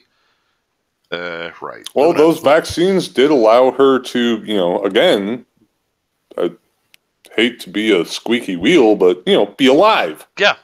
That's one benefit I see. So, anyway. Independently researching for 38 years. Moving on. No one owns me. I don't make millions of dollars off of what I do. In fact, it's been a very... Buy my DVD? Very long and very lonesome road at times. I do it because I love children, and I believe every child in this country and in the world should have an opportunity to be healthy. Whoa, I don't stay in your country. Leave the rest of the planet alone. Hey. For us. Actually, this kind of mentality is spreading over the pond. Oh, yes. What I hear, like it's getting really bad in some. Actually, I would like to make her ambassador to Venus. So if we could get her off the planet altogether, there would be a good place for her. Yeah, but you know why that movement thrive? It's actually because vaccine works. Because for the last 70 years, we use vaccines, and people don't catch those horrible disease anymore. So people forgot that vaccines are essential, and those kinds of retards, they love to. Yeah, we've eliminated the stuff you would have otherwise died of. Because if there were a pandemic, plague, or any kind of disease, they will be the first to arrange to have the vaccine to survive. So. Yeah, no, like that's a very good point. Like their effectiveness, strangely enough, is like a point in the anti-vaxxer argument. Yeah, and if you are in the if you are in the people who had to decide for your country, when you have a solution that works for 99.1% of your population, you will use it. See? There's an acceptable rate that 1% of the population have the bad reaction to a vaccine. If it save or protect 99% of your population, that's a fucking good bargain. And also to follow up on that, and to the 24 people watching and the several esteemed panelists, don't forget about your booster shots. Mm-hmm. I had forgotten about mine until very recently. Went and got mine, and I was very overdue. You need to make sure you're getting your vaccine booster shots, because you're not thinking about it, right? So you don't talk about it. But I asked my doctor, and she checked in, and she was like, "Oh yeah, we need to give you a lot." That is actually a very good point. One of the most basic ones that we always forget about is just a damn tetanus shot. Yeah, But I mean, I can't count the number of times that I went to the hospital as a kid and I was like, oh yeah, I had a tetanus shot last time I was here. You know, 30 or so visits later, because I was an idiot. They're like, no, you did not. Yeah, but since you're getting this. Yeah, but since the tetanus vaccine is cheap now, they don't bother to vaccinate everyone. They vaccinated when you have when you require treatment for a cut, something like that, as a standard procedure. They don't need to be obliged to vaccinate all the population for it.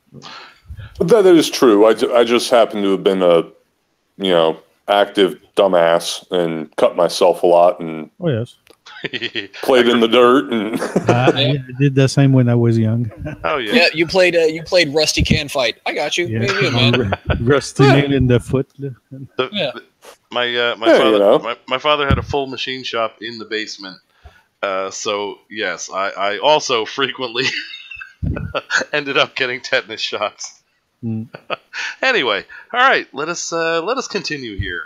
Where I'm indoctrinated into believing something is real or truthful. I encourage you to go to YouTube and simply put in "doctors do not study vaccines." Great place to learn about things. By the way, may I suggest you pay attention to Jaronism, because he's got some YouTubes too that I'm sure will be very persuasive to a person of your temperament. Absolutely. Also, for just a quick switch, right? That exact same thing you're going to Google at YouTube. Google that at YouPorn. See what that gets you. Google how do I deal with my mental retardation? Yeah, and then put that into YouPorn. I'm just saying. Just go. I've got to wonder what would happen if you go to Google Scholar and look up, what do I do about my mental retardation? Look at Crypto just look at jumped in. Crypto's comment. It's like if Pink Floyd's skin come to life and gain sentience. All right. Here we go. You will see every medical book they study from, and it will tell you how many pages are in each book. Out of 75,000 pages in their medical books, there are 2 pages on vaccines. 2 hours worth of study on vaccines before they get their medical license. And what they are told to do is they are safe. Here's how you give them. Go give them. That's it. Yeah. Which one do you want more pages written about? How to give a tracheotomy in an emergency situation, or sorry kid, it's going in your shoulder? Well, I'm not sure that description of training is entirely accurate. Yeah, I cannot assume anything that comes out of her mouth is accurate. If she is no more skilled at referencing and knowledge as her husband, be having flat line, zero information content across the screen. Guilty by association. Well, it's... No, listen, I've been listening to this woman talk for the last hour. She is now guilty by the things that are coming out of her maw. Indeed. Self-incrimination has occurred. Yeah. What was the date on this thing, by the way? I don't know. It's also from last week. There you go. Yeah, that's what I was about to say. Thanks. Seriously. Well then obviously she has shown a tremendous facility to get caught up with the technical literature on these subjects. All right. Got 2 minutes left. Let's see if we can do this in less than a half hour. I believe that the parents out there who have been doing their research and go to websites like thinktwice.com. Wait, drink. Okay. Sub-Zero 39. I will go double or nothing on our bet that I can make this last for longer than half an hour.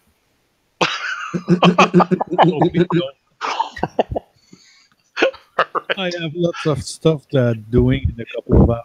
So please.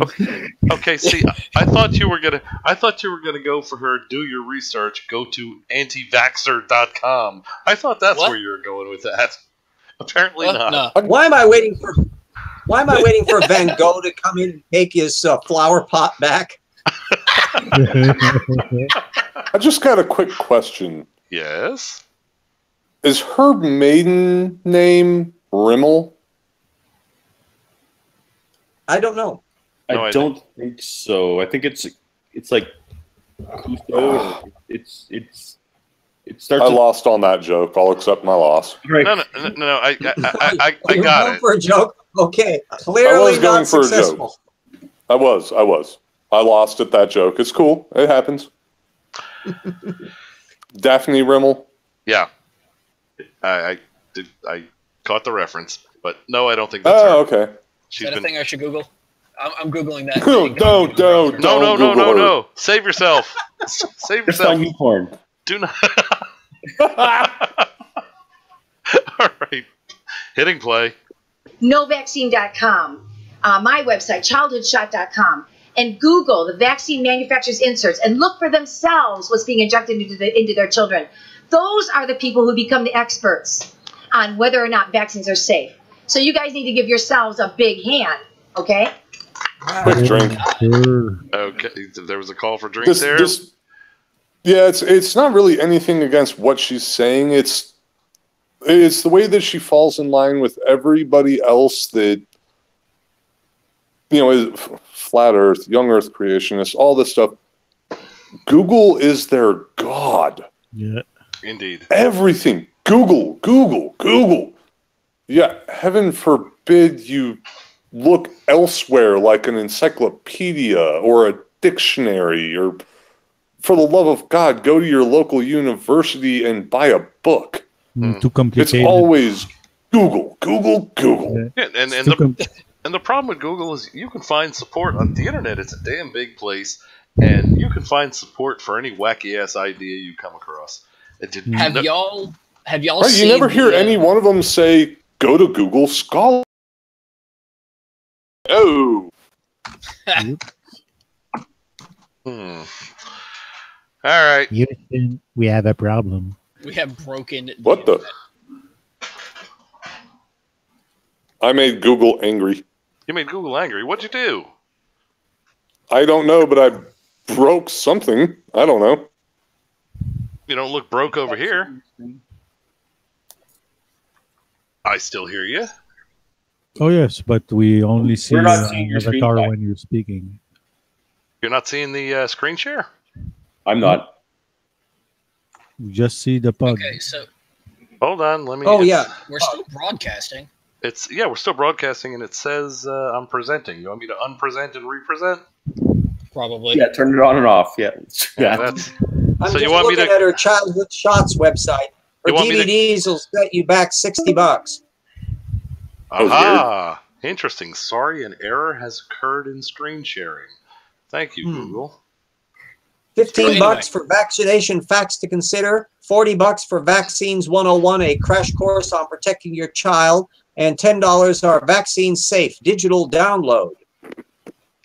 So right. before we broke YouTube, there's this skit by Funny or Die called "If Google Was a Guy," and and basically it's just people coming into his office and asking him stupid questions. And one of the things, some woman comes in and sits down and says, "Do vaccines cause autism?"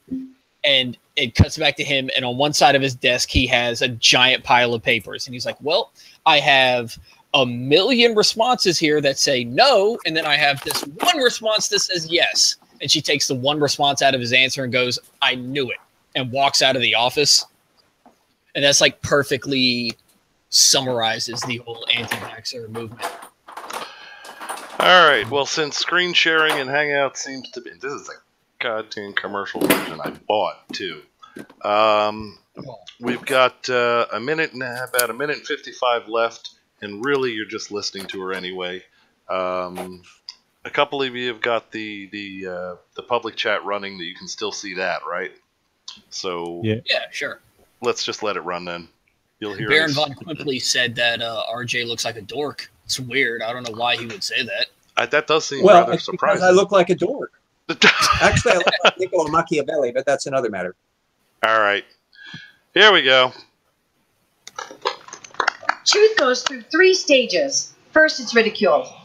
When I was a young mom in the 80s, raising my children, mouth of that pug. I only knew 2 or 3 other I know kids that nobody did listening vaccinate can me were watch, but on chiropractors. my screen is And that I was pug ridiculed. talking this at I me. would write an article in the paper, and the comments were, Mary is a irresponsible person. she's an irresponsible parent endangering all these children. And so I have been ridiculed, and this movement has been ridiculed and ignored. The second stage is violently opposed. Amen. That's where we are, folks. We are making progress. We are. And we have to not give up hope. So please know that we are in the second stage. The third stage is that it is accepted as self-evident truth. And so I want to just say, and I'm down to about 0 seconds here, I want to thank everybody for coming out today. I want to thank those of you who are tuning in via Facebook, Twitter, and other social medias. I want to thank all of the mothers and fathers out there who are dealing with children who are on the spectrum or who have illnesses because of vaccines. I'm sad that you couldn't get this information. I'm sad that your irresponsible physicians did not tell you that there are severe consequences to vaccinating your children. And I'm very saddened that our government continues to deny and obstruct the truth. I am hopeful that our new president, Donald Trump, who has stated publicly that vaccines do cause autism, he has seen it up close and personal, and I am glad that Robert Kennedy Jr. will be heading up the vaccine committee in Washington. I want us to support them and keep them in our prayers, that God will protect them, and that the veils of ignorance and denial will fall across this country when it comes to vaccinations. Thank you, and God bless us all. Go to hell, medieval bitch. Nicely put. An audience so large that not one of them casts a shadow into the frame. Indeed. All right. Wait, keep the video going. Keep the video going. She's going to throw that podium. All right. Let's see if I do. I wonder if I do a refresh on this, if I can get screen sharing back. Let me give that a shot. Of course, it might boot me out and I'll have to come back. Let's see.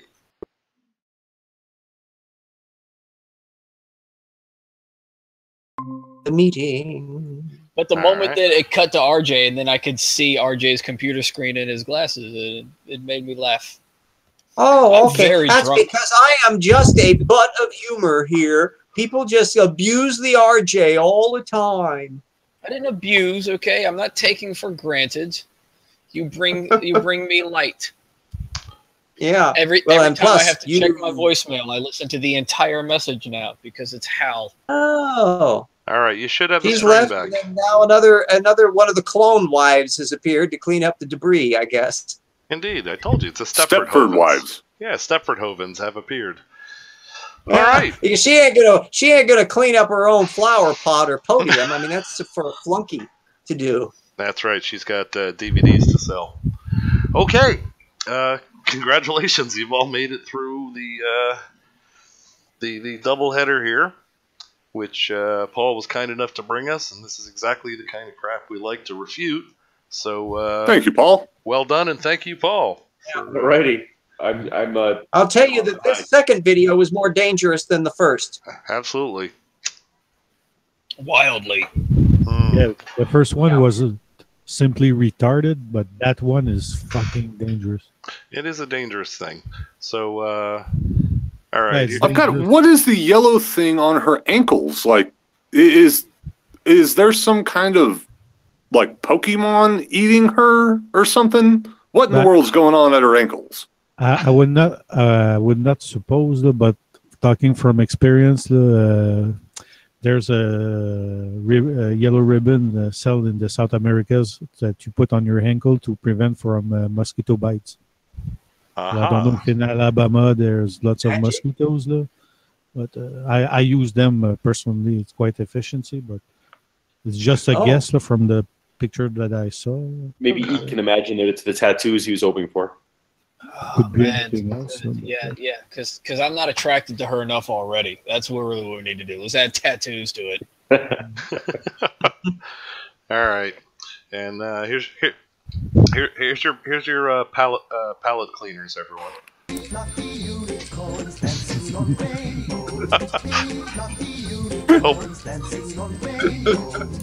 There we go.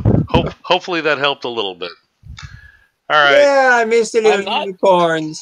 I'm not ashamed to admit that. Yeah, it did actually. All right, and we'll have to try not to think it. Emma pointed it out. And Emma pointed out a long time ago that the song is somewhat deceptive, since it does in fact describe rainbows in the plural sense, and they're only really showing us one. So we'll have to try and ignore that little faux pas. Alright. Unless there's anything else, I guess we wrap it up with the usual plug and pug. Any objections? Lightning round. Alright. Alright. And I'll skip the plug. I really have to go to bed. So. All right, don't worry about it. We'll tell everybody how cool you are. Do not even worry about it. So good night. It was fun, and I'm so pissed that I missed last week because it was my favorite subject, Geronimo's. So indeed. Don't worry. I suspect he'll do something stupid in the future. Yes. And we'll do another good one. night, and see you Wednesday. Good night, Tao. Thanks for joining us. Bye. Be safe, Tao. Good night, Tao. All right. Very good. Everybody knows how cool Tao is. Go to Tao Sadie Alpha's channel on YouTube, for God's sake. He makes some excellent videos. All right. Mr. Backyard Science. Tell us about you and what you do in the backyard science community and etc. and stuff and things.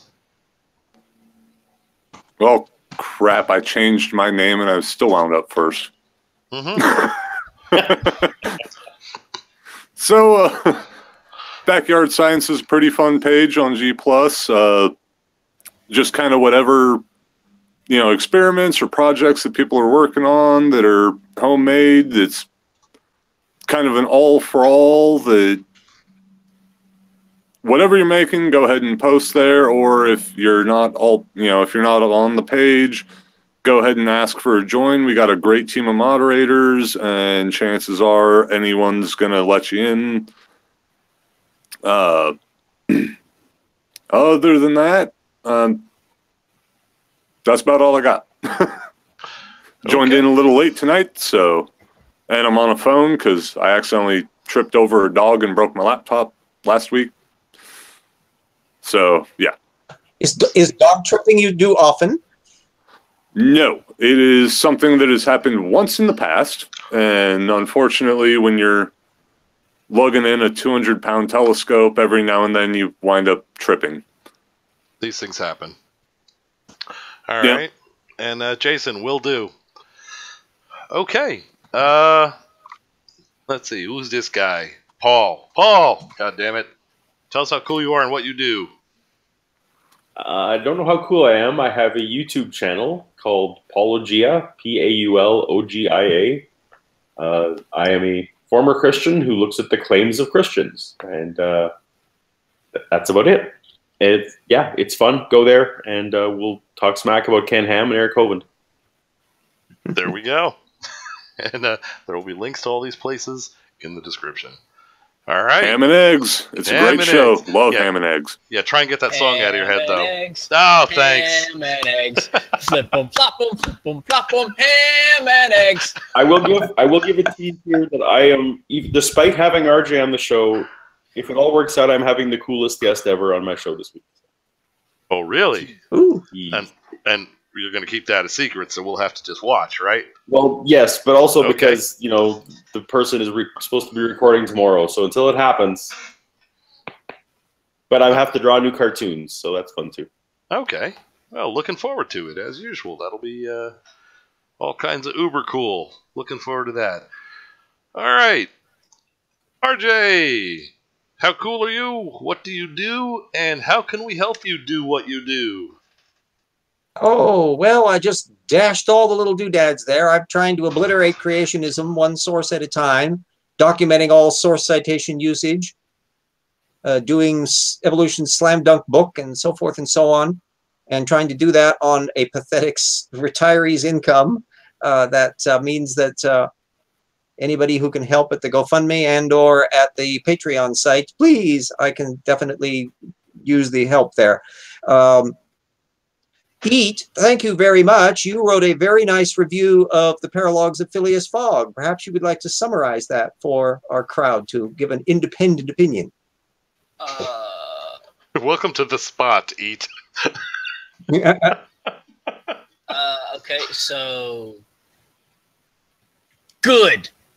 Okay. It read good. Good book. Actually, you want to know the funniest thing about it is that I held both of my thumbs up, both of my arms outstretched, elbows locked, thumbs up at the computer monitor as if RJ could see me giving him the thumbs up. And then I realized afterwards, and I felt very awkward about it. I could have just kept that though. See, I shared it with you. I shared it with y'all. What was your favorite character or favorite scene from the book? I am kind of curious. So, last time you asked me, oh girl, I'm not going to get any of these names right in this book at all. I can barely pronounce my own name correctly. I do, but like the scene where old girl her. The scene where like she gets cornered in the staircase. Because I thought that was... Yes, I am very proud of that scene. That was one where things aren't what they seem. No, it was really good because when I first read it, I hated it because I was like, come on now, like that's like some BS. But as the book goes on, she like backs up that talk, like every step of the way. So like it really comes true. It's like, oh, dag, dude, if like Password wasn't there, she really was going to put that dude in the stunner. Like, so... Yeah, no. And in fact, it gives Passport 2 ideas about what he can do on staircases. Yeah, like old boy's good. So yeah, no, it's a good read. It took me a while to get through it because I'm what's the word I'm looking for? Stupid. That's the word. So let's direct the damn thing. So we're kind of even. Oh, you know, you just might have gotten another sale for Phileas Frog. I'm actually really interested. I'm very proud of the story. It's a fun set of characters. It's got mystery and science fiction, history. It's like Rick Steves visits 1872. It's got action adventure. I think the fight scenes I do that occur in the story are not bad. And there's a lot of stuff going on. Hey, Fino, is that a reference to Temba, his arms wide? Hopefully, hopefully. I just watched that episode. One of the best ever. Oh my god! All right, okay. The links to assist RJ, of course, will be in the description with everything else. Is there anything you wanted to add, RJ? Oh well, just evolution slam dunk. The fiction, the nonfiction side of thing as well. It's the killer book. It'll bring you up to speed on a massive science data, and you'll know everything. You'll even know what Creation Ministries International was doing on the reptile-mammal transition, which was bullpucky diddly squat. And so you'll be completely ahead of the game on that subject, and you can just pick and choose where exactly you want to pull the trapdoor levers. Nice. Okay. Well, thank you, RJ. And this upcoming Wednesday, we will have another episode of RJ's Evolution Hour, including, of course, the great Stump the RJ contest. Not many have been successful with that, but there have been a few. We're still going to figure out a way to make plants stump you. Well, there's an awful lot about plant evolution that I don't know. I've got a massive technical literature that I follow on all of that, both from the speciation issue but also the developmental biology area. And stuff pops up constantly in the technical literature on it, despite the fact of what the nitwits on the video were telling me about what was supposedly going on in plant evolution. But somebody emailed them. The plants... split off from the bunch, a billion years ago, long before they finally became land critters. They've had a tremendous amount of biology going on and stuff. They're an amazing group. And the taxonomy involved, because plants are all over the place, and angiosperms are successful organisms ever, are the angiosperms, these flowering plants. Changed the environment. Things had to develop, change the way dinosaurs looked, because they had to start chewing on damn stuff that were making fast-growing flowers, and that it's an amazing evolutionary story. Thing it all about it by listening to creationists, because none of them pay much attention to the data, other than just to say how amazing stuff is. Like, ooh, the Venus flytrap is just amazing. God did it. Indeed. All right. Well, thank you, RJ. Yay, Sky Fairies. And and look at that. Pheno was a Babylon 5. What? Pheno, I already held you in high regard. You've just moved up a few notches more. Babylon 5 watcher. Objects at rest, absolutely, remember. And objects in motion, it was 2 of them. Okay. Moving down the list. Eet. Temba, his arms wide. At Tanagra. It's your boy, Eet MeeL to Prince. You can find me in the streets, pushing that weight. I sing the theme song from Paulogia's Ham and Eggs. Obviously, Pheno's a big fan, loves it. That's really about it. Oh yeah, I got this big thing where I make up a whole bunch of stuff that I do. There we go. Yeah, subscribe. There you go. I actually just accidentally clicked on my my thing here. It turns out I got 5 subscribers. I don't know why. 0 videos. I think I'm one. Much appreciated. I had a video of my dog attacking a water hose, and that video got taken down by YouTube for some reason. So what? I'm back down to 0 videos. On the dog for the water hose. Say what? Oh, who won, the dog or the water hose? The dog won. It was a 90-pound pit bull, and it's me holding the water hose. Eventually, I gave up and just let her have it. Don't worry, I think I have about 7 videos and 0 subscribers. Well, we got to fix that too. All right. Yeah. Links to channels. Send me links to channels. We'll put them in the description, and we'll make a big fuss about everybody going there. All right. I believe that is all of you fine folk. Thanks. Thanks for coming. It's about that time. Everybody who came to watch, thank you very much. It was great having you here. Couldn't do it without you. And that being the case, not to pug first. You all know what comes first. I'd like to hear some cheering here. Woohoo, David! David, you're on! Go! Oh, that was very good. That's very good indeed. All right, on to the pug. Oh, god damn it!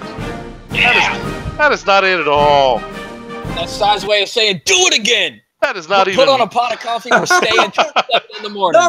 One more time. That is not even mildly it. Pug, pug, pug, pug, pug. Double feature. This is it. Much better. Yeah. Damn it. Oh, I've never seen a stuffed sausage look so happy. All right. Banter, banter, banter, banter. I'm just going to say the word banter. I don't think I should have to banter. Sure. And if we were angry, it would be like South Park. Rabble, rabble, rabble.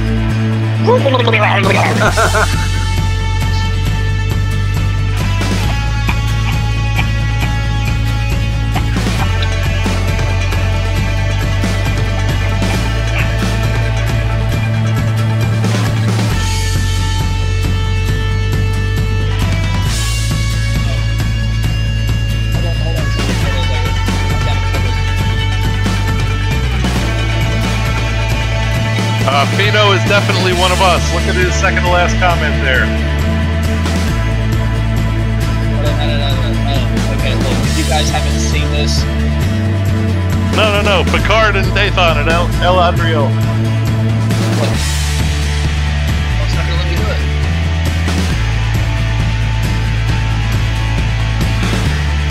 It's not enough banter. Banter it up, guys. I just put a link in the in the text in the text chatty thing, right? For an XKCD comic for that exact episode, and I know like 10 people that have gotten that joke. So I figure I'll share it here. That works. I can only do so much being on a cell phone. Yeah. I can only do so much with these guys call and drink every 30 seconds.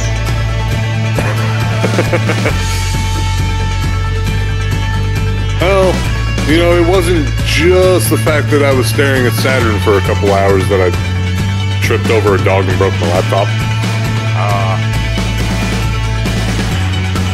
Might have been a drink or two involved. If you feel better, Andy, that same thing happened to me on the second day I had my dog. What kind of dog? I adopted a beagle. It's a foster beagle. I'm adopting it tomorrow, actually. Nice. Yep. That's I'm hoping to put her in my videos now that she's mine. Nice. Yeah, I have a 2-year-old German Shepherd, and she's just ape shit.